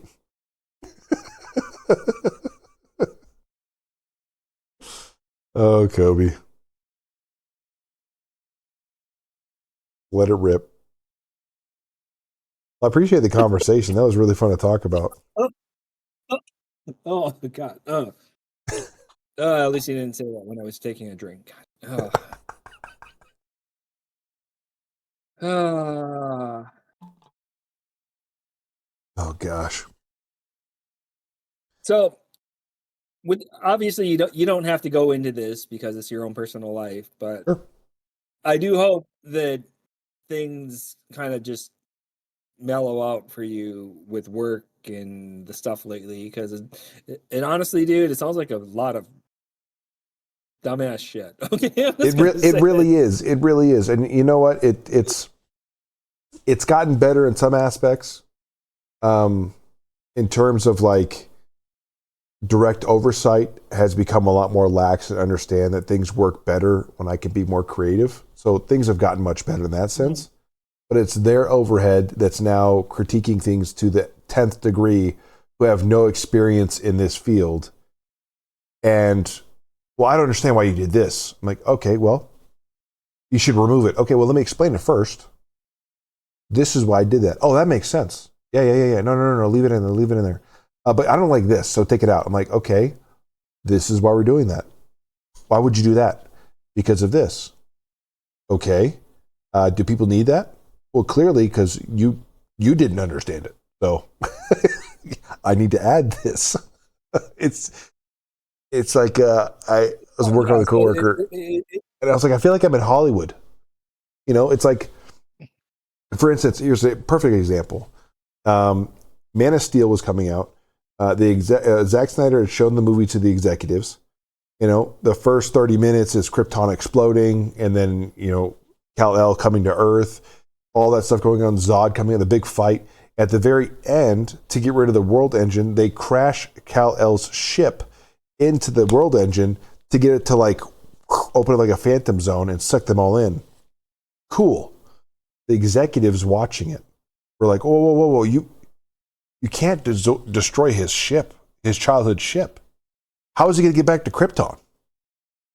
And Zack Snyder, in the most polite way, was like, Krypton's gone? It was the first 30 minutes of the movie that you clearly missed? Like, people, it hurts my brain, if that makes it. Like, well, it's because you have people who control the purse strings who don't even understand what they're asking for. It's like, okay, you put me in charge to make something, and you don't understand the content of what you're at. Yeah, like, raw. Oh, this is the same thing I've heard through God knows how long with, you know, when Kathleen Kennedy was there with Star Wars, and it's like, oh yeah, you have creators in there that you allowed to step into into these places to make series that have zero idea of the original, you know, content, going back to the, you know, even if you go back to like, well, basically anything with George Lucas, okay, whether it's the original trilogy or the prequels, where it's like, look, if you want to stay true to the source material,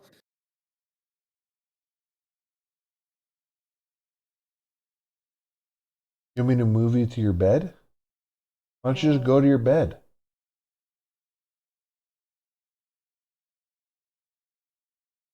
Okay. All right. I'll wake you up and move you later. All right. Sorry. Keep going.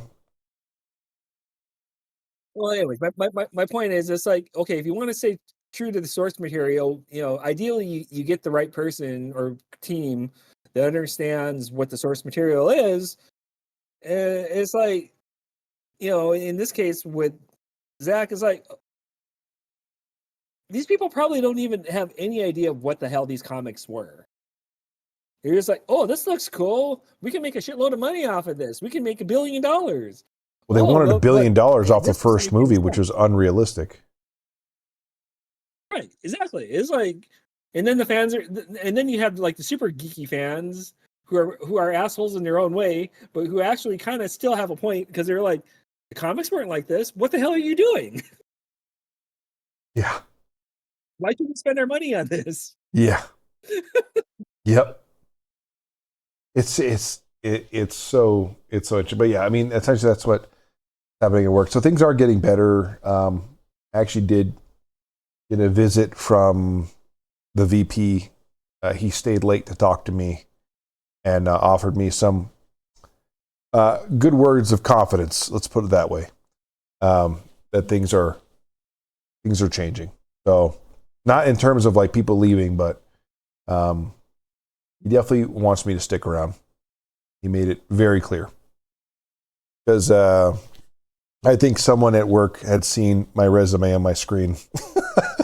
Because I was like, this is getting ridiculous. Well, I mean, it becomes Office Space, man. It's like, I have to report to how many, what did Bob say before he had his heart attack and he got his money? He's like, I had to report to like 6 different people or whatever for my TPM report. It's like, no one wants to do that. Yeah. It's like Ford versus Ferrari, with that little red folder he talks about. I watched him pass through 6 hands before it got to you. The bureaucracy is crazy. Yeah, and I can't even imagine working for a company like Google or Microsoft. It's probably even worse there. I mean, once again, it comes down to the org. I mean, whenever, especially if you're talking about a FANG, if you're talking about a FANG company, myself having been there, if you have good leadership who will shelter you and allow you to just focus on your job, yep, it can be extremely rewarding. Yep. If you don't have good leadership and you have to succumb to all the bullshit that comes down from the very, very, very top in Jeff's S team, your life can suck ass. So for sure.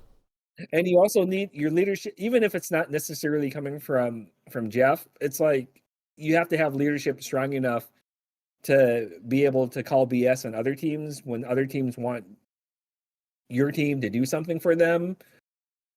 Because it's like, we're all supposed to be good teammates. We're all work for the same place. We're all supposed to like ultimately, the stock price affects all of us. But they gotta, if they're asking unreasonable things, and it's like, no, your team can do that. I'm not putting my team through this. Forget you. Yep, that's what a good leader would do. Yeah, exactly. A good leader would have your back, and and try to inspire loyalty. Mm-hmm. So, yeah, good point. Good point. Well, no, things are. I appreciate your words. Things are getting better. They're not great yet, but they're getting better. Things were great for a while, and then things went weird, and then now we're progressing. Things are moving in the right direction. Okay. Yeah. Well, yeah, and that was kind of my concern because, like I said,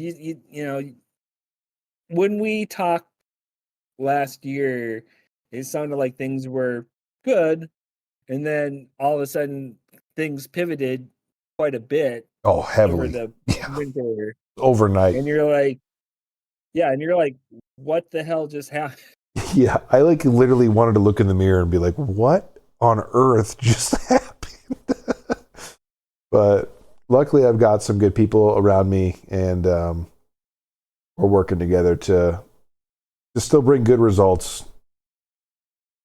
And I think since some of the grip has been loosened, I think that they're seeing that the content is getting much better. So I think that's helped a lot. So okay, right on. Yep. Yeah. Oh, speaking of which, did you find a gig? I'm still contracting. Things are in a weird state of flux. Yeah. I'll just leave it at that for now. We can Cool. talk more offline. It's not For just sure. that I have I an know issue we're talking streaming. I about probably it shouldn't ask online. It's just personal stuff. So no, sorry. no, it's not actually a big deal if we talk about it online. It's just there's a lot to go into, so Gotcha. it's easy. It would probably be better to just discuss offline. For sure. For sure. Yeah. All right. Well, I'm going to pop back onto the game and No see if problem. I can All get right. a little further here. But thanks for the chat, dude. Appreciate it. Of course. All right. I'll be here lurking. All right. Later. Yeah, later. Man, what a great guy. What a great guy. Great guy.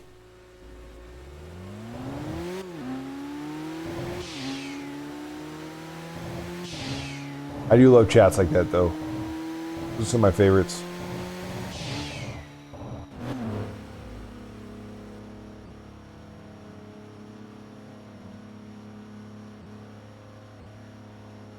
That was an ADHD conversation, especially on my end. I kept changing the subject. And you'd bring me back. I love it. I do that sometimes. Oh, Together thanks for we're the stronger. gifted sub, dude. Use it Together we're wisely, stronger. Etom. That was so nice. Thank you for the gifted.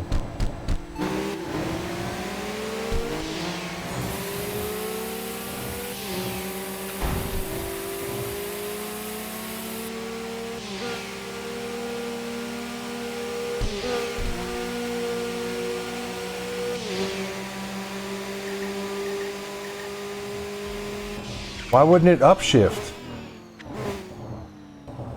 What on earth happened?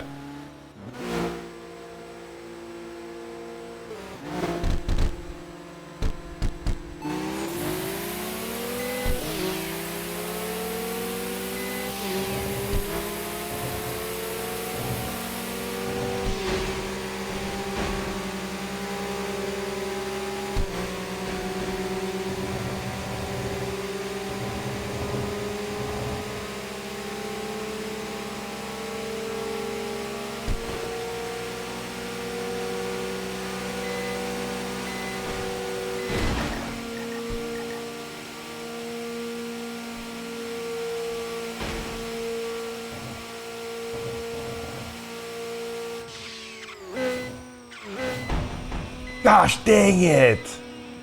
I freaking had him. I'm so mad about that, dude. Freaking dang it. If I didn't hit that wall, I'd had him. Indomitable Dark Magistrate. Ooh, that's a good one. I think I'm gonna stick with Pope, though.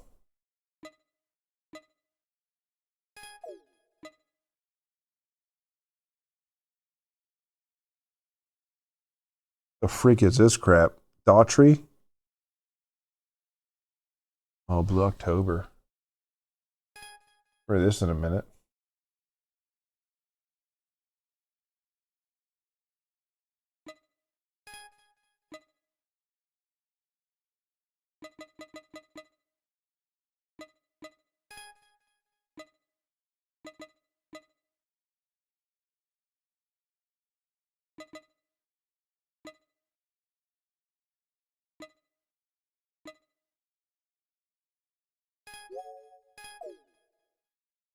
What's up with this song, dude?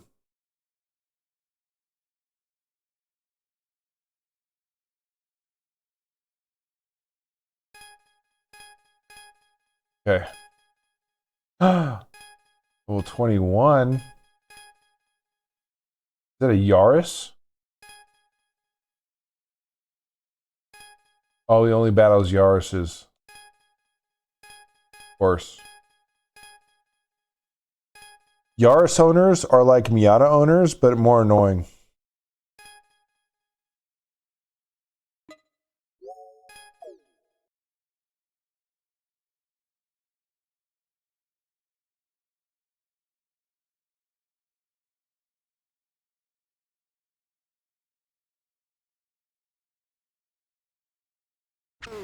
Oh, really?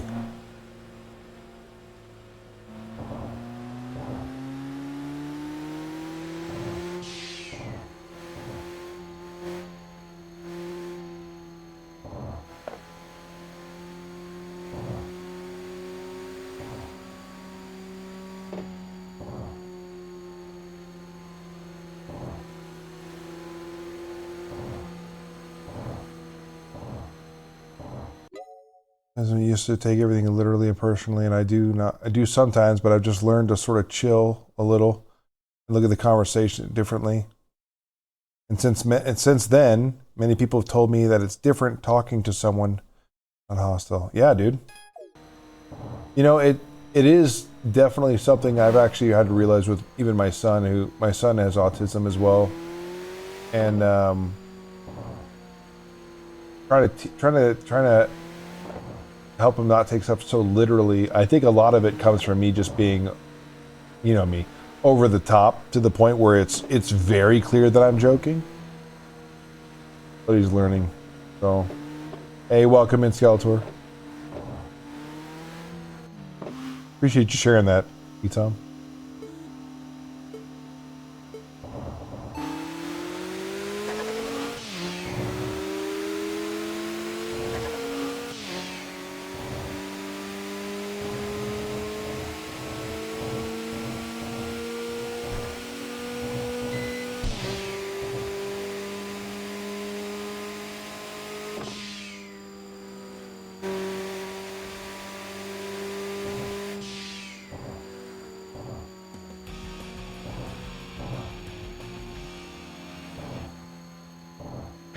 Here comes the boss lady.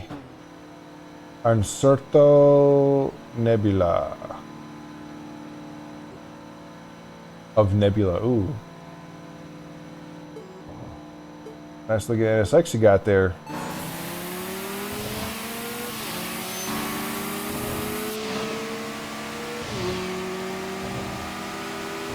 Oh, she quick with it.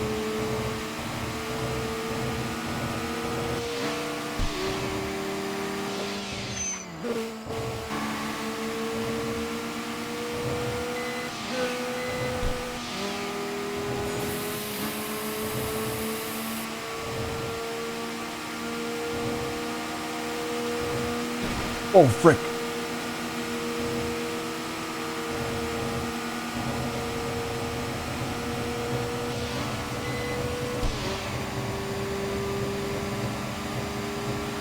This is not good. This is not good. This is not good.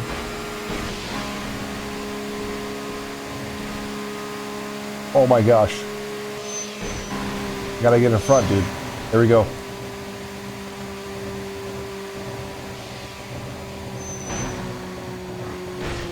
Oh, frick. Leave it to Beaver. God dang it, dude.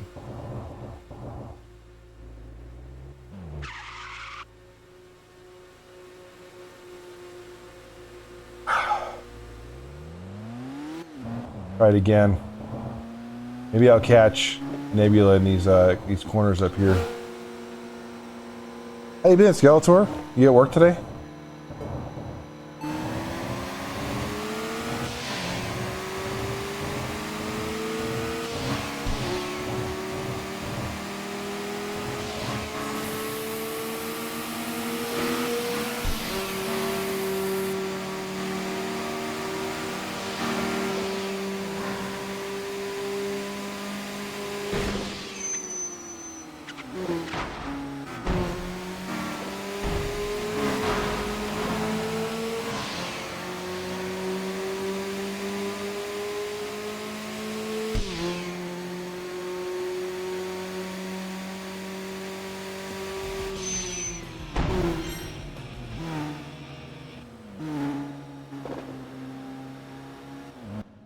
Oh. Took me back to the garage. Which days? Oh, sweet. Which days do you have off? Did you have Sunday, Monday? Ah, nice.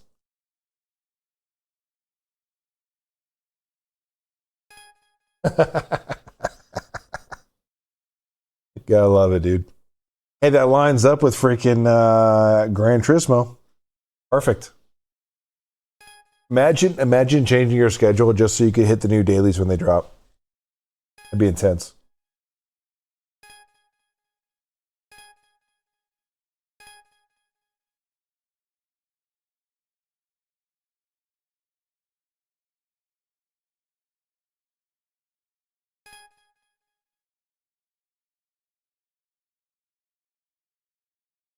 $11 of them. Oh, there's a lot of them. Holy frick.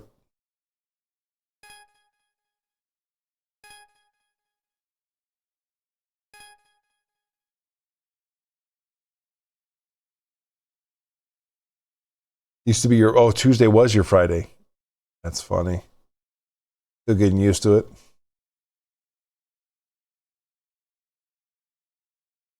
I don't know that song at all. Or this one. I've had enough news in my lifetime. 30 Seconds to Mars. Mr. Jared Leto.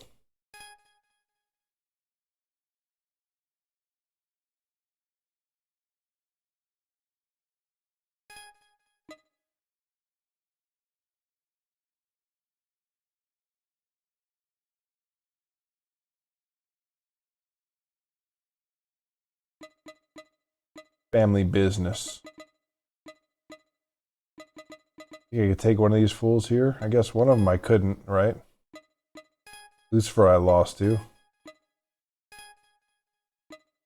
These bosses maybe?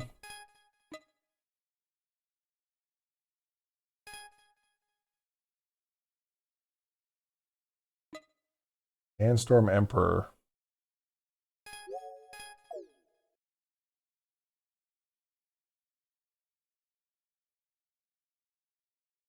Atsushima Haneda Line Downbound.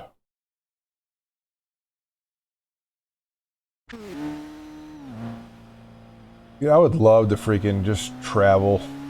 Golly.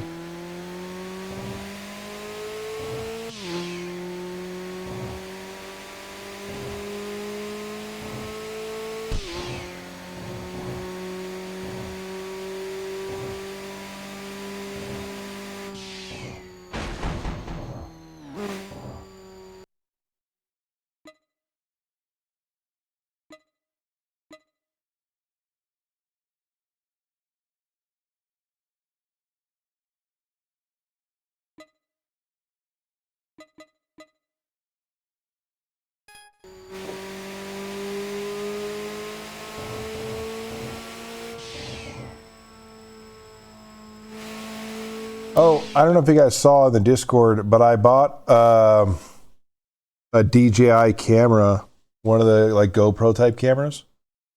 So I can basically put it on my chest like this, but put it like right here or on a hat clip. And I want to go around my workouts, like when I go out on a walk, and take you guys with me so I don't have to miss out on exercise and stream. Because I hate the nights where I take off stream so I can go exercise, because then I feel like I'm missing out on guy time, you know?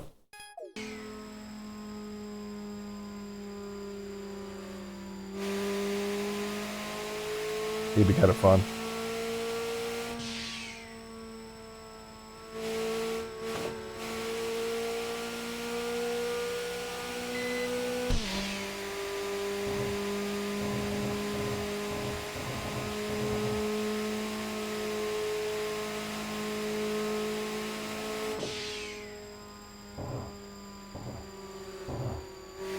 Dude, that's actually kind of funny. Imagine another point of view where it's just my point of view what I'm looking at. That's so funny.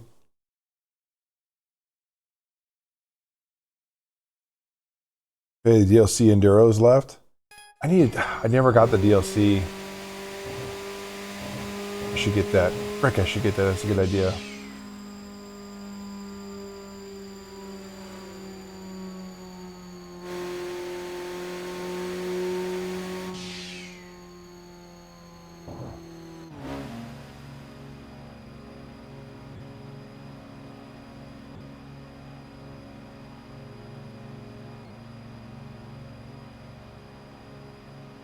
Nürburgring one sounds dope.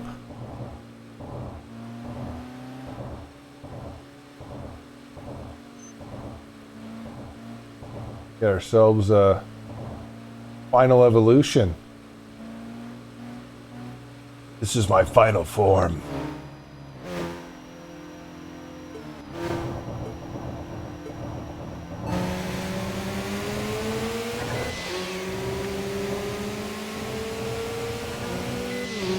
Guy's slow as hell. Oh, no, he's not. No, he's not. No, he's not. Oh my gosh. He baited me.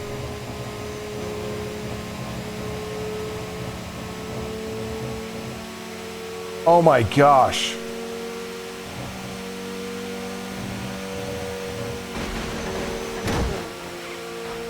No way, he hit a car. He hit a car. Dude, the way he caught me so fast, that was insane.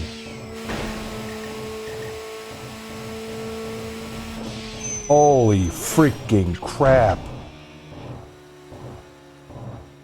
I can't believe he freaking passed me that fast, dude. I was like, dude, this guy's slow as hell. And then I see 20, 22, or it was like 22, 21, 20, 19, 18, 17, 16, like just the meters. How fast he freaking got up to me. I gotta clip that, dude. That was insane.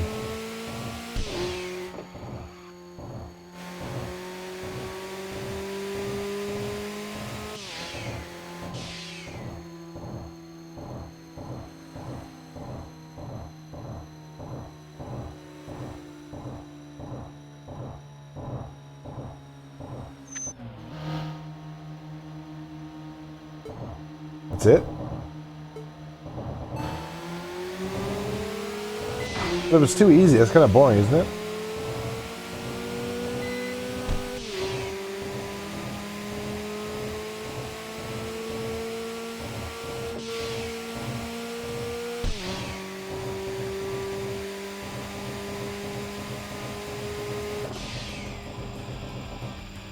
I think the fastest I've ever beat somebody in this game is 13 seconds.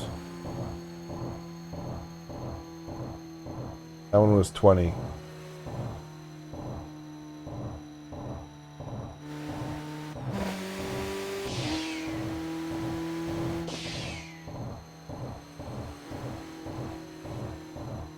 Oh my gosh, Sum 41. This is a band I completely forgot about.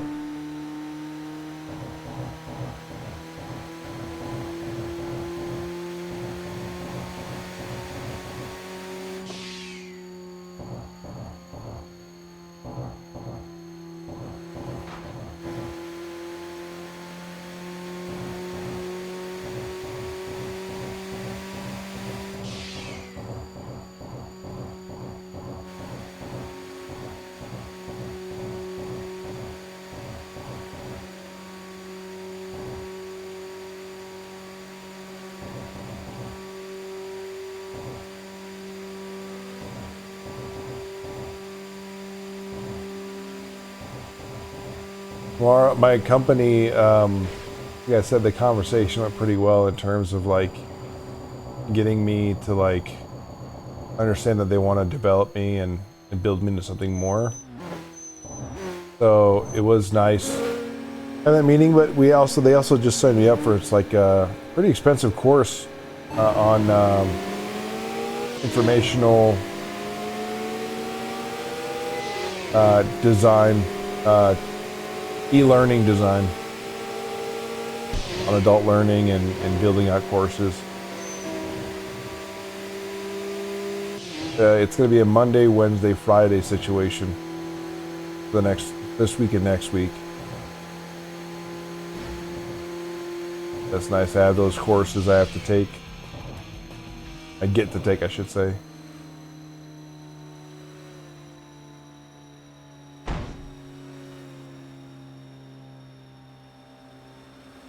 Four Enduros, 24-hour Nürburgring, 24-hour Le Mans, 6-hour Suzuka, 8-hour Spa. Is it like the old school 24-hour one where you like pause the game and come back the next day? Thanks, Rye.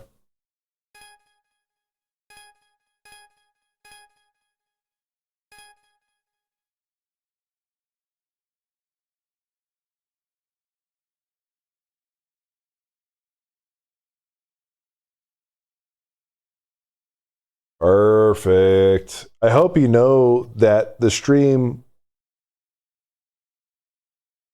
this upcoming weekend is going to be watching the race for part of that part of the race. We could watch together. Yep. You know he's going to be on it in terms of like making sure they have the right tires. They're not using too many tires.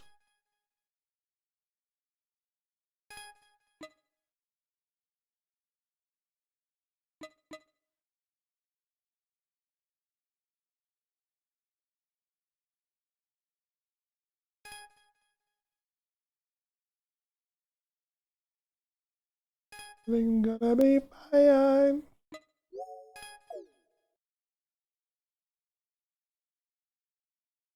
Mm.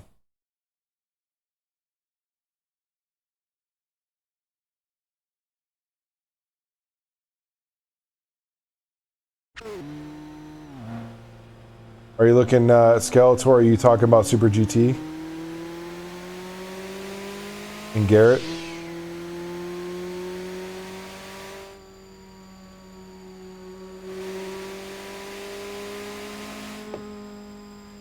Oh, 05. Wow, that's a while ago. Memory's incredible. Porsche testing. Looks like an 11. Oh, a GT4. Interesting. I haven't seen that yet.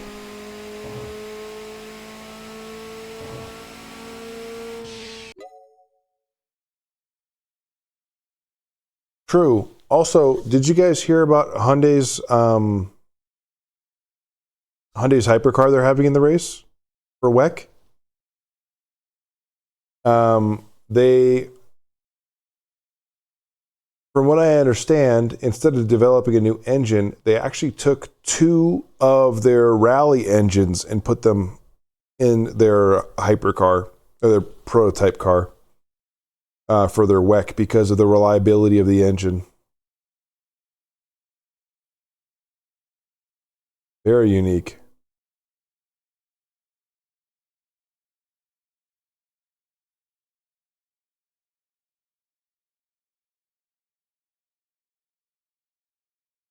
Yep. Misha, Jimmy, Steve, and Marco. What a team that is.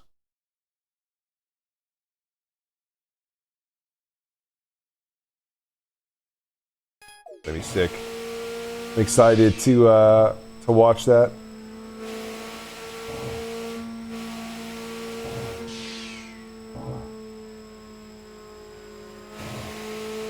I do get sad though because every time I'm watching, there's some good racing going on, but as soon as I cut away to go do something like run an errand and I come back a couple hours later, it's like, oh, this car actually had transmission issues and lost all these positions and now they're battling. I'm like, gosh dang it, dude. I really wish I didn't leave. It'd have been cool to see that.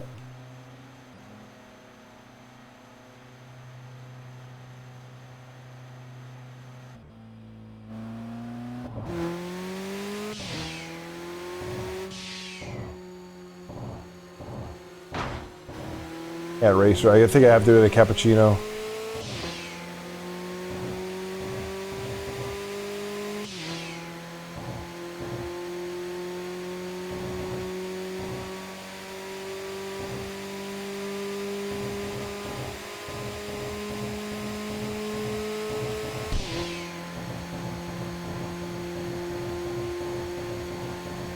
True. I am unreachable. My wife always forgets, like when I'm like watching a race, and then we'll go out and do some shopping, and I'll come back, and like even like the next day, when I come back in Toronto, she's like, "Oh, I forget it's still running. I forget how long the races are." I'm like, "Yeah, it's literally 24 hours." Although most of the time, by the time the race ends, it's like super early in the morning for me, so I always end up missing the end of the race.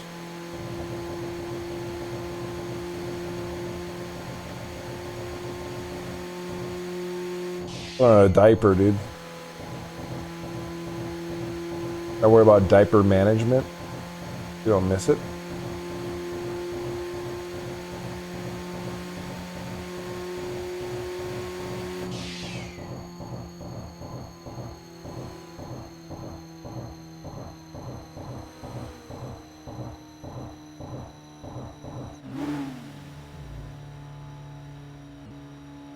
Remember the Phantom 9? Who's this one? Dirty Fox.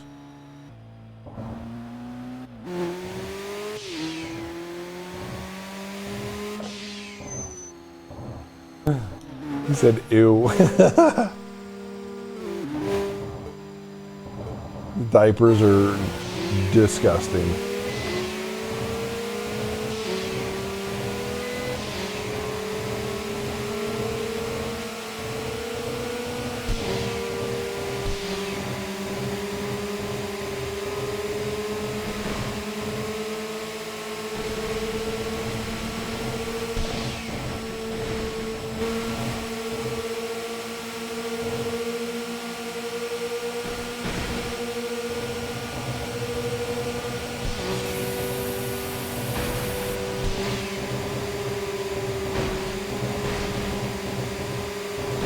Freaking A.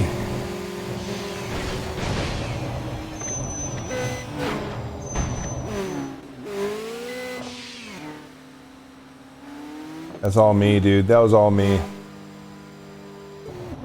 I need to just pass him right off the bat, dude. I can't wait.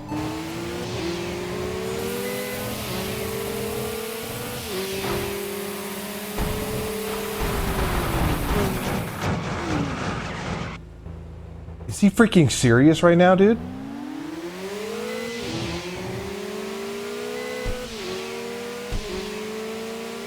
I've never had an AI do that, dude.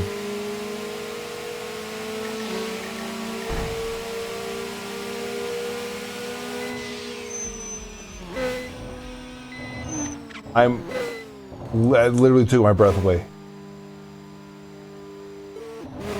That was the craziest amount of blocking I've ever seen on this game.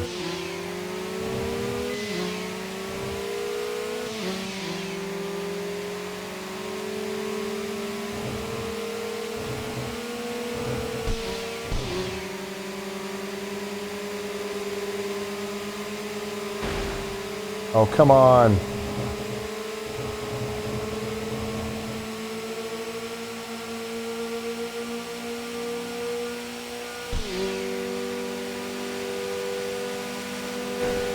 Oh, he hit me. What an absolute butthole.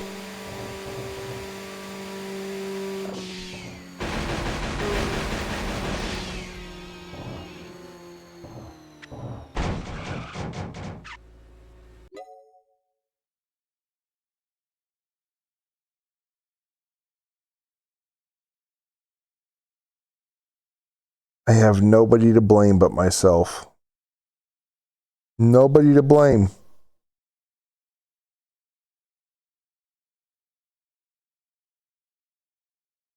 As much as I want to. Frick.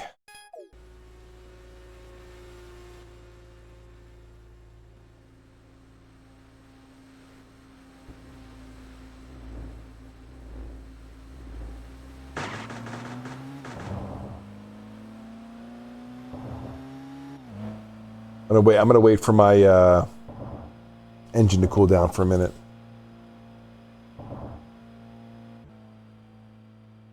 Never heard this song in my life.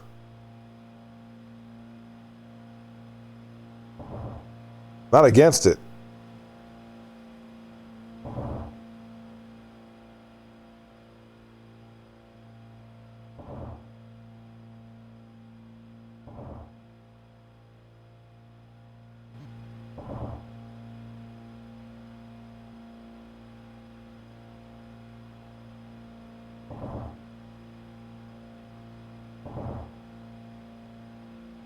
Not against it, but I just don't feel like listening to it right now. All right. Let's see where we're at with our temps here. Oh, they're coming back down.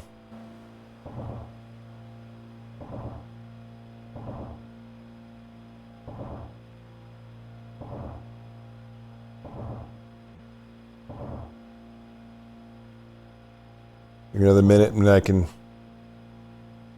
I can take on this fool.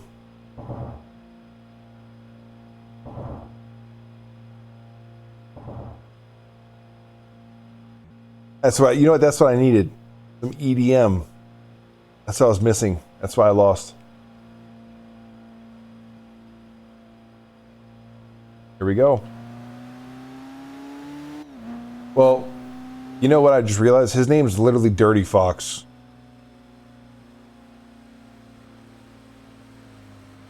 So I shouldn't have been surprised. I don't know what I was expecting.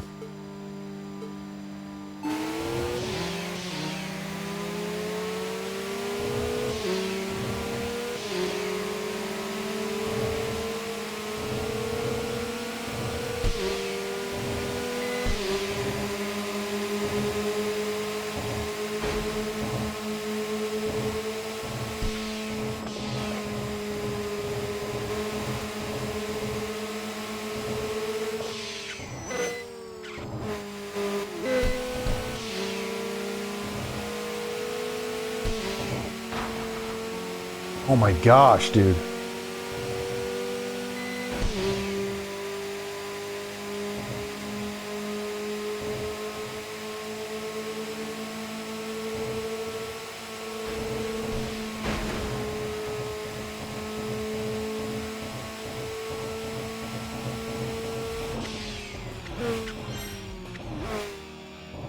Whew.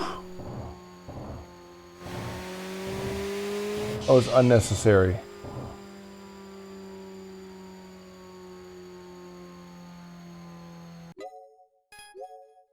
I think I need to buy another car.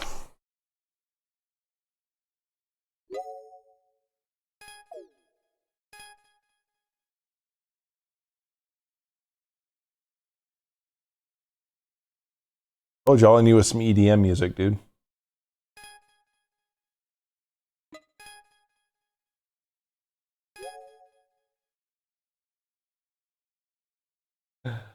Oh, dude. You know what the best part is? Is if people don't know me and I hop in their chat and I'll comment, they're like, "Oh, is this literally a bot?" I'm like, "No, it's." And then I have to sit there and explain myself, dude. NSX. See here, what cars have I unlocked here? Let's see what we got.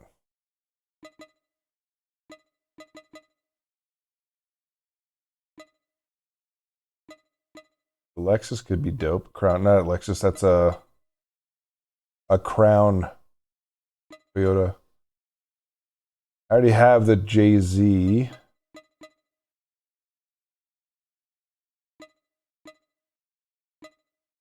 Honda. Here it is.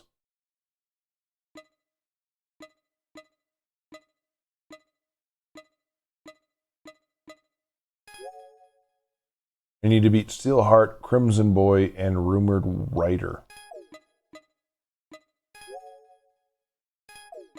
Rig.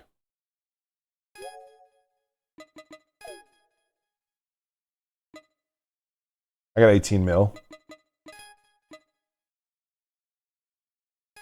180SX would be cool, but I need a car much faster than that. Let's see. We could do an STI, 2000s. 2000 STI was pretty dope. And 99 STI. Could be the move. Could be the move.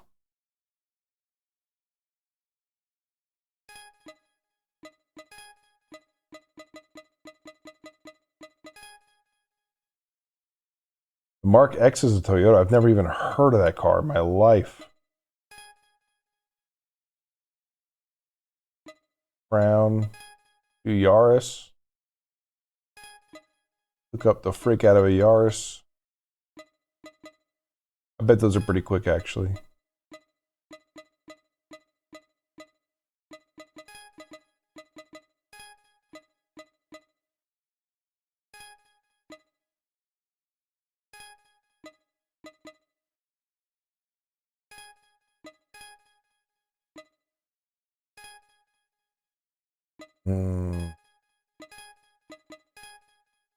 Yep. Yep, we're going with this one.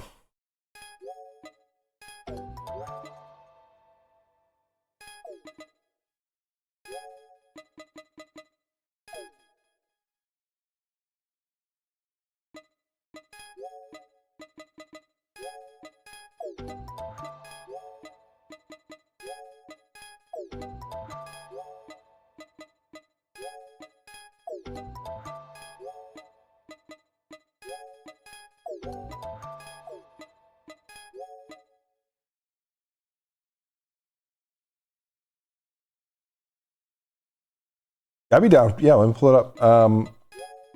Let me find the playlist here in a second.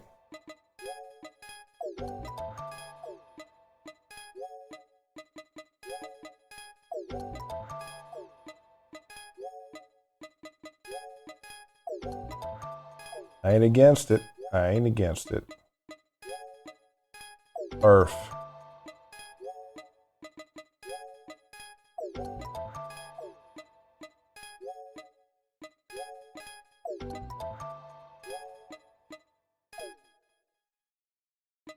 All right, let's make this thing look gorgeous. I already like this hood. I can't imagine it getting any better. Ugh, no.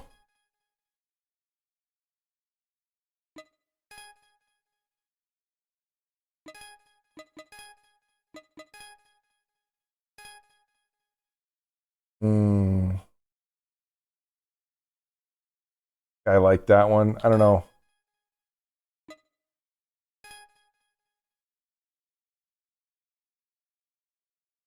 Difficult, dude.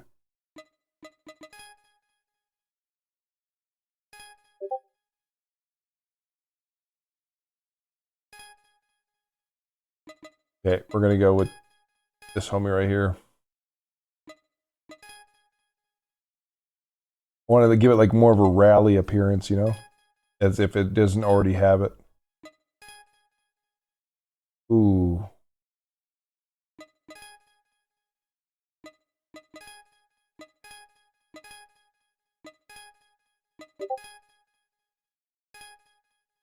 Like that. I like that. I like that a lot, actually.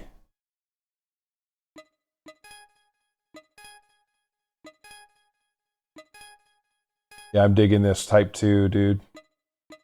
I'm giving this card diabetes right now.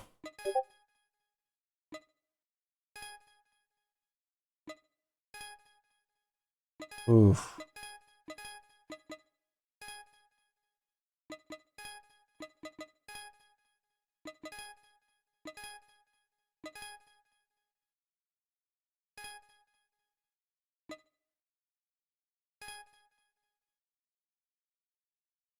Dum, dum, dum. I do like that, actually. That's quite nice, quite nice. I like it. I like it.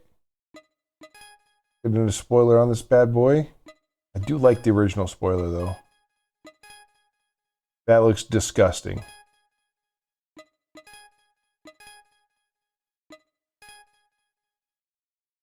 I don't think I'm going to change it. All right, let me... I see he put something here in music.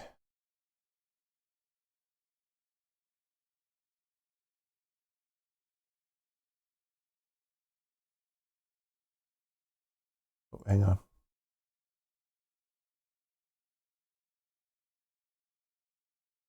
All right, we got some music going here now. Okay, neons. Don't need calipers.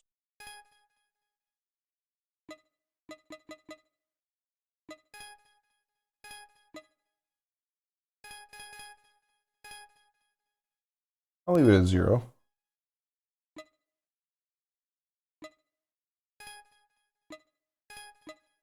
We need rear.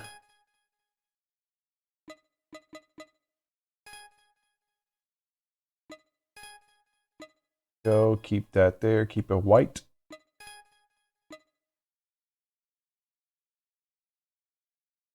Turnstile, the album. Never Enough is really...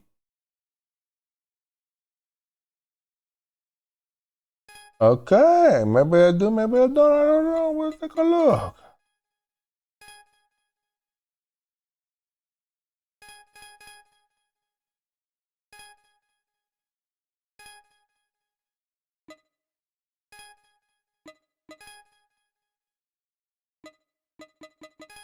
The song is very dramatic.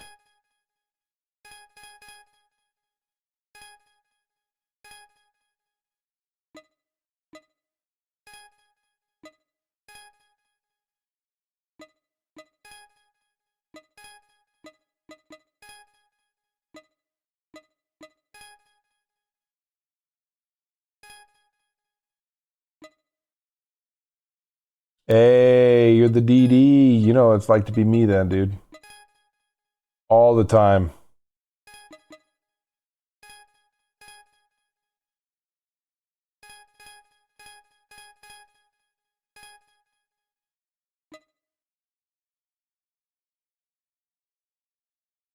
Actually, hang on. Let's change the wheels real quick.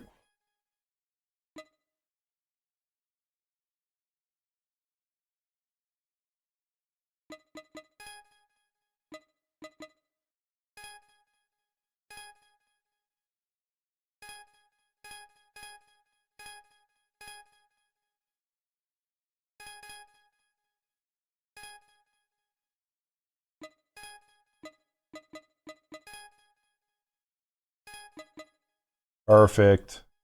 Perfect. Let's go. That's got to add an aura to it, and I think we're good. Oh, buddy. Let's go without the aura on this one. Let's take her out. Let's listen to her roar. Let's listen to her give us a nice roar, shall we?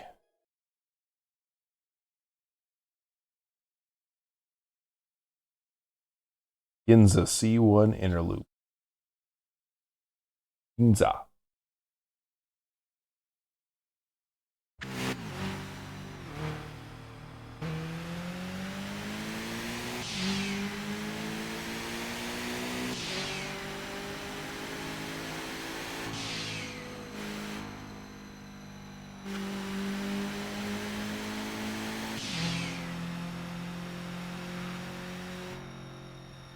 Proud of you being the DD for your buddies.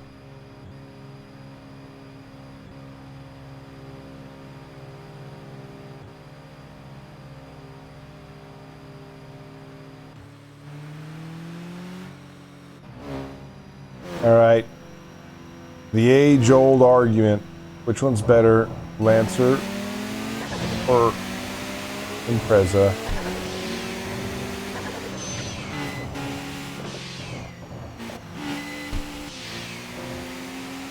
Well, clearly that guy's a better driver than me because F me, I am doing terrible here, dude.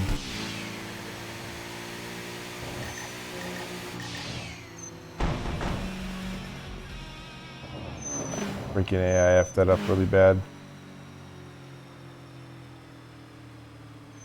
I think they're frenemies, you know?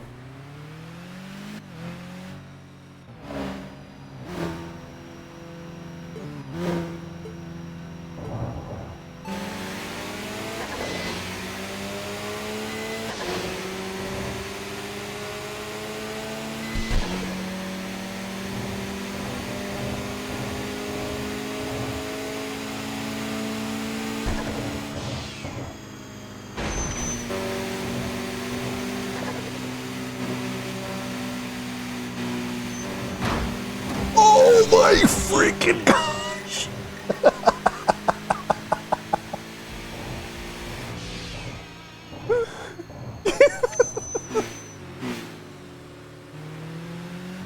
Got my pilot's license tonight, dude. What in the freaking world?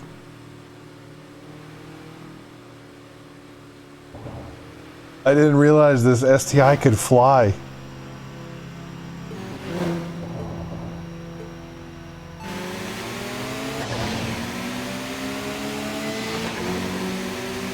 Subaru Airlines, dude.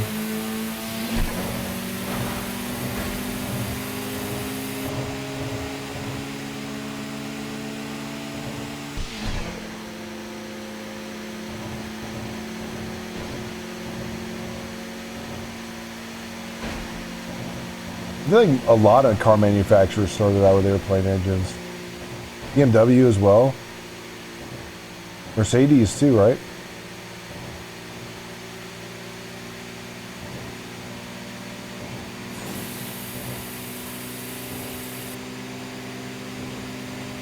Oh my freaking gosh.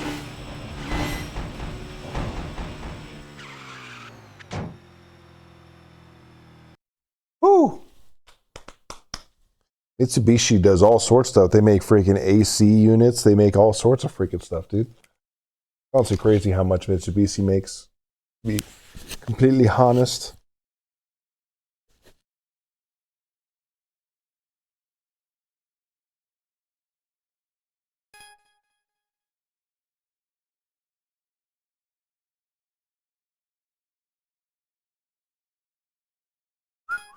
That's a big boy.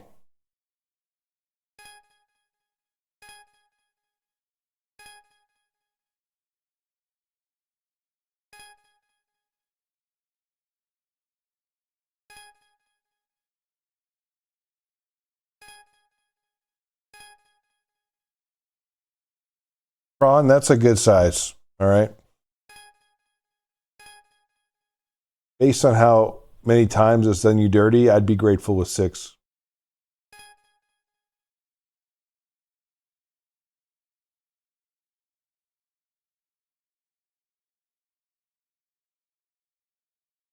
No lies detected.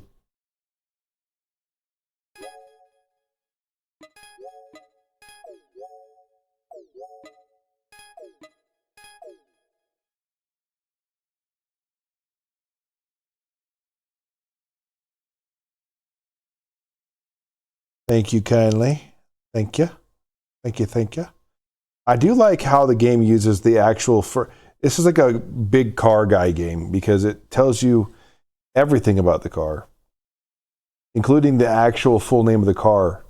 Impreza WRX Type R STI version 6 GC8 1999. 4-wheel drive, engine type F4, intake system, turbo, displacement, max power, max torque, height, width, length, mass, odometer, currently at 7 kilometers. Speed metric. I mean, it's freaking nice, mate. Nice.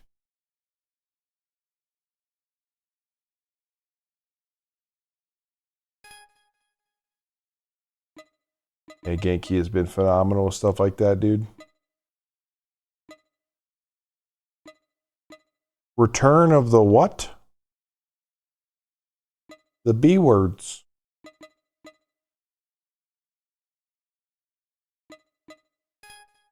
I'm gonna attempt to drive to catch this homie here. The unshakable Ryoma.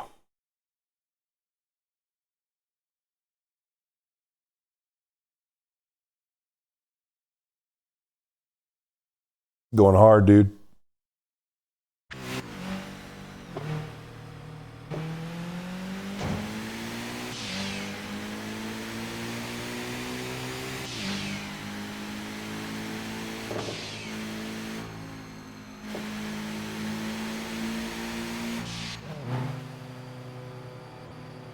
Ooh. Ourselves a 350Z. Z33.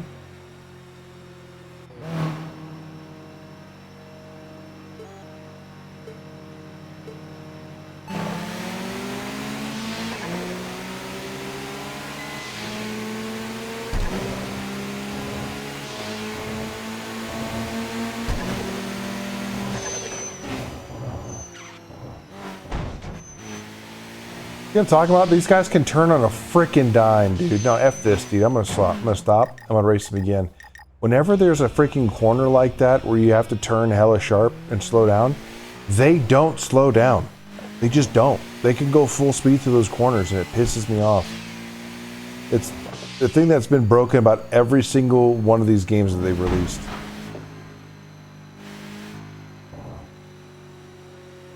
They don't what? Am I wrong? I feel like they barely slow down. Oh, exactly. Okay. Thank you.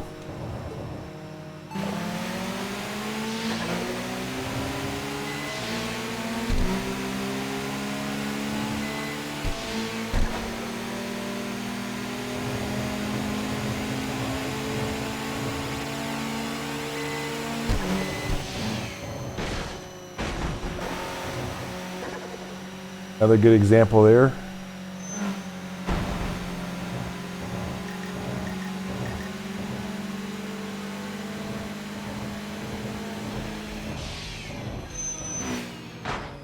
Frick you, dude. You just freaking wait, homeboy. You just freaking wait. Well, this is Crimson Boy. This isn't even the guy I'm looking for.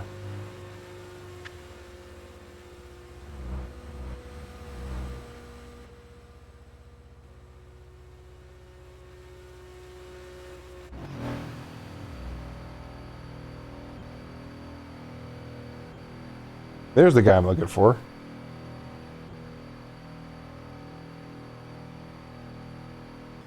DC6, huh?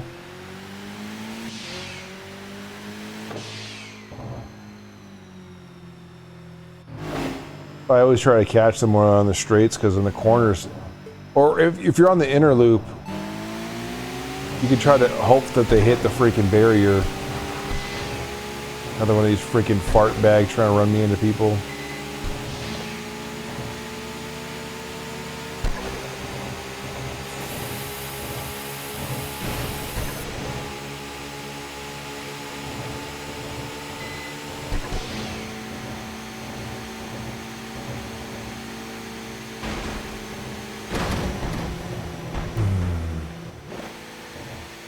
I want to blame that guy, but that was probably my fault. Another freaker, dude.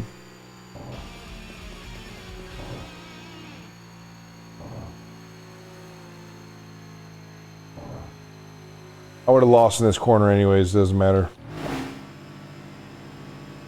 I would have ran into the wall and died immediately.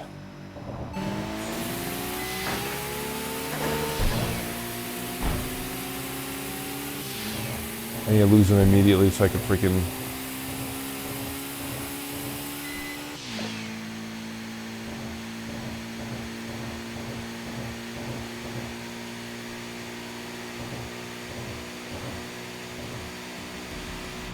Done. Freaking A.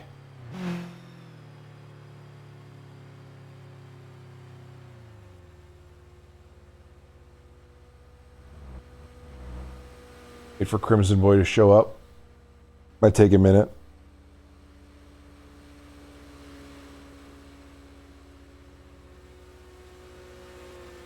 Where's the frick? They didn't even finish building that bridge. Look at the bridge over there. What is Need for Speed? Just fly off the bridge. This bridge's not finished either. Under construction. Burnout, dude. Burnout, dude. That's a freaking throwback.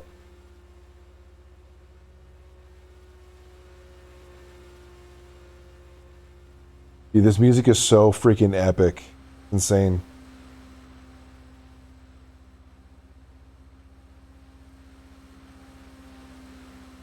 Do they really?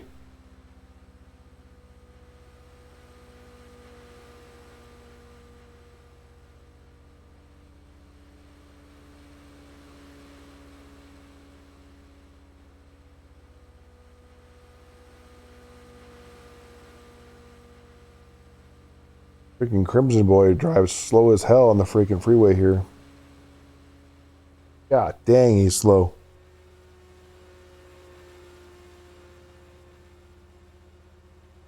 I'm embarrassed, but I'm addicted to a stupid little game on my phone.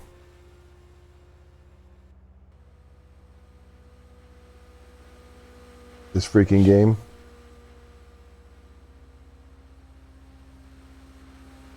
I don't know why, dude.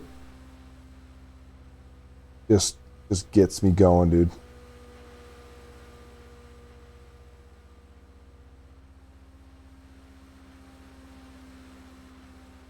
Crimson Courage.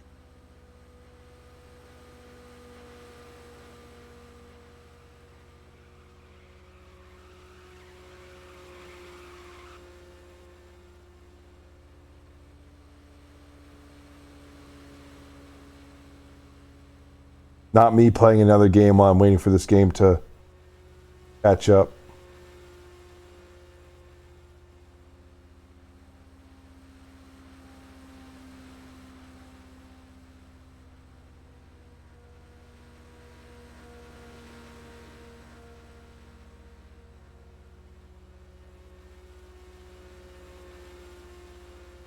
Frick.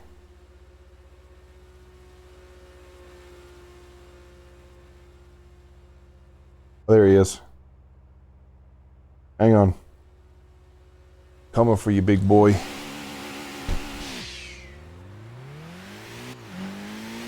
I have no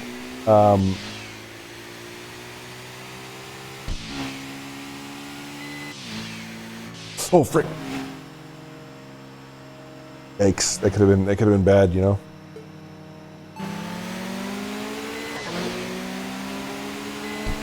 Of course he's gonna get off here and not go on the straight because he's being scared of me freaking taking him.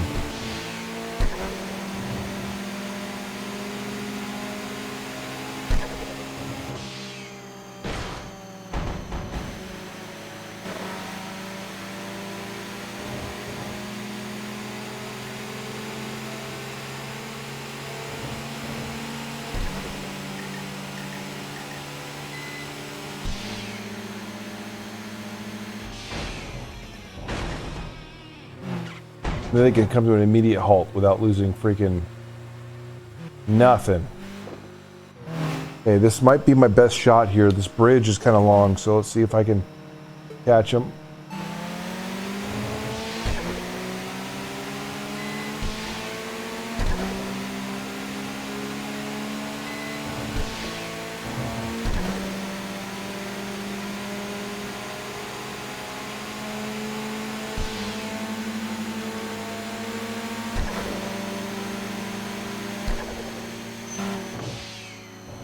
Frickin' A! I'm raging. I'm raging right now. That was 100% my fault, but I don't freaking care. I'm blaming the goddamn game. It's like freaking Grand Theft Auto where they keep freaking putting somebody that randomly cuts in front of you. They know it. They know it.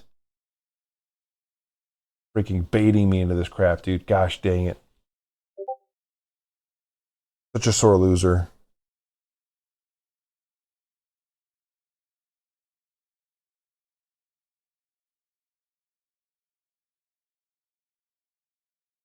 You're looking for more. Gotta count your blessings, man. Count them one by one.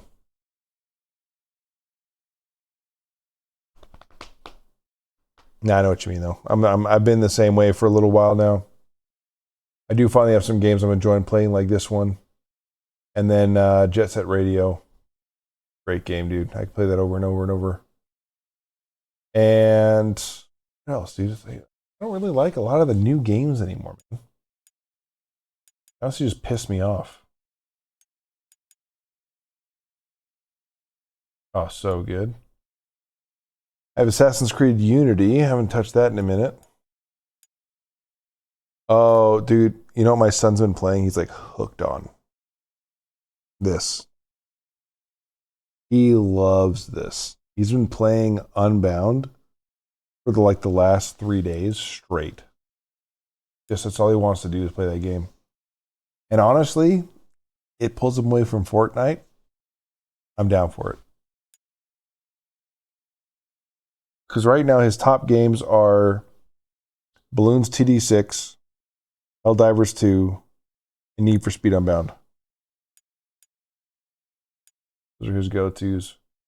This is another one I want to play soon. I want to play this one. I never actually played the original. I played number 3 a little bit. I played most of 2, but I never played the original. I think it'd be kind of fun to play through that.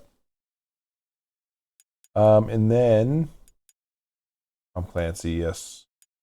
Yes, Tom Clancy, yes.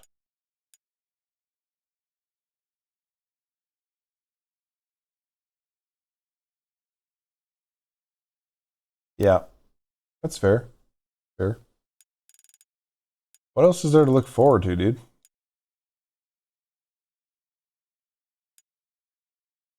Did I ever play End War? No.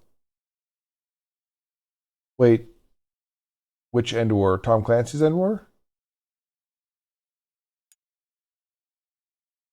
No, I haven't touched that one. Is it a good one? I think it's one of the very few Tom Clancy games I haven't touched.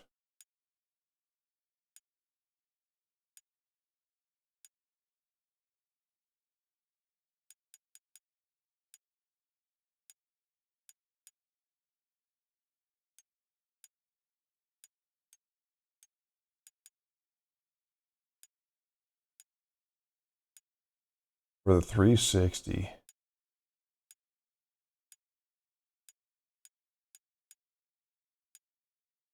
You know what we should do? We should do.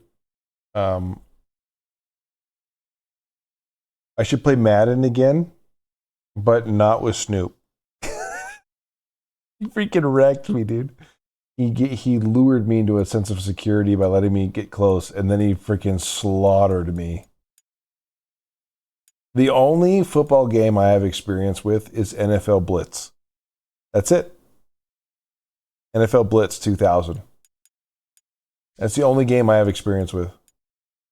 Button smashing to unlock random cheat codes in the loading menu. I heard this game's good. Pragmata. I have this on PC, but nobody wants to freaking play. I have so many friend slot games on my PC that nobody freaking plays with me. Because it's hard. I don't know. The people who convince me to buy it just stop playing it.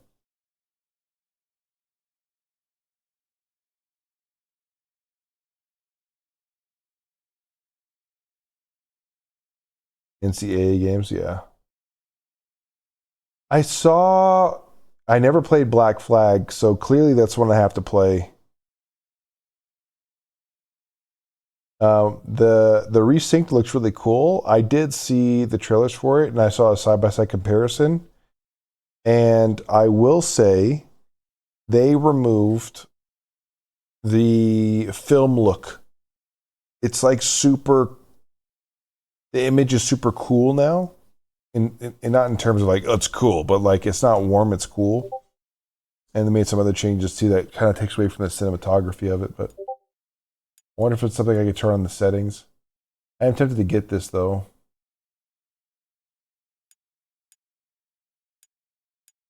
Which is I never played Black Flag. Do I even have Black Flag?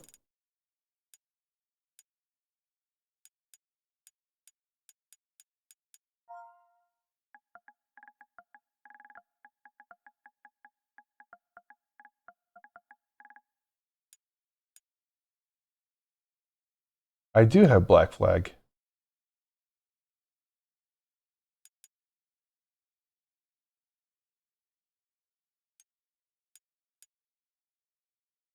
Huh. Who would have thought? Who would have thought? Maybe I should try to play through it in the old and then do the new.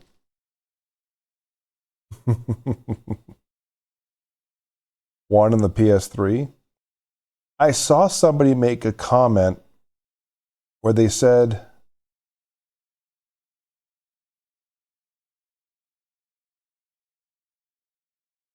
animated Darth Maul series. I have it. My son definitely has though. My son is like super into Star Wars. So he's actually watching through the Clone Wars again. I don't know where he's at. He's watched it a few times. I think it's called Darth Maul or Star Wars Maul. Something Maul, just Maul, I think. Maul Legacy. I can't remember what it's called. I saw an ad for it recently.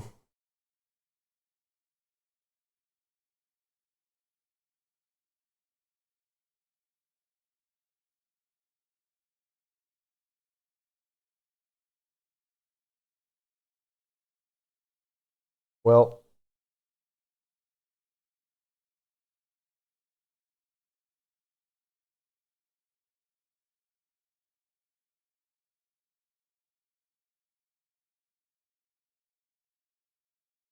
$20 to 25. So that's like an anime, like an anime episode.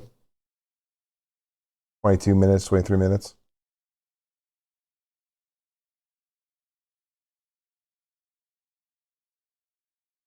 If it was the summer, I'd go wake him up right now to watch it, but he needs better sleep. Effed up his whole schedule.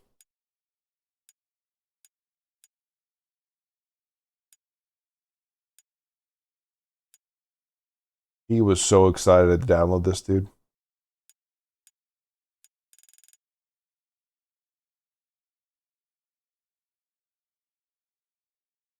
All right, guys. It's getting late for me.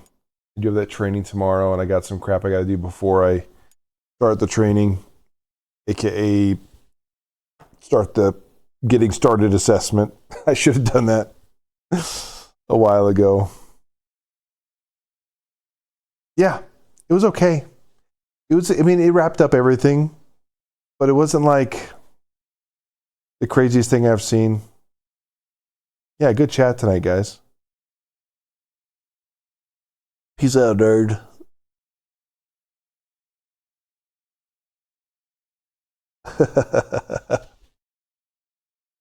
Thanks, guys.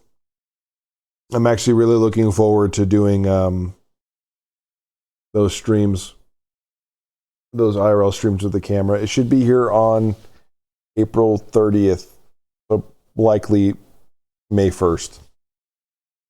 But we'll see then. It's gonna take me some time to get it set up, and I'm probably gonna F up something, but we'll get there. Cool, y'all. Have a good night. Take care. Brush your hair. We'll see you in the next one. Deuces.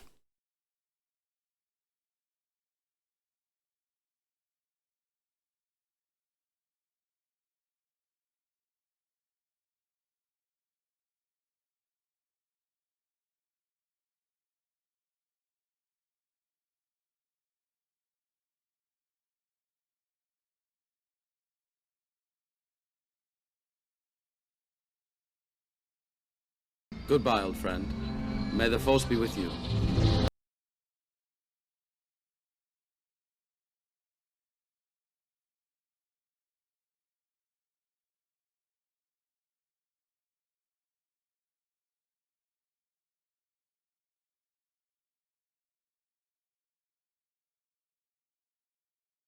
This is bad. This is very, very bad.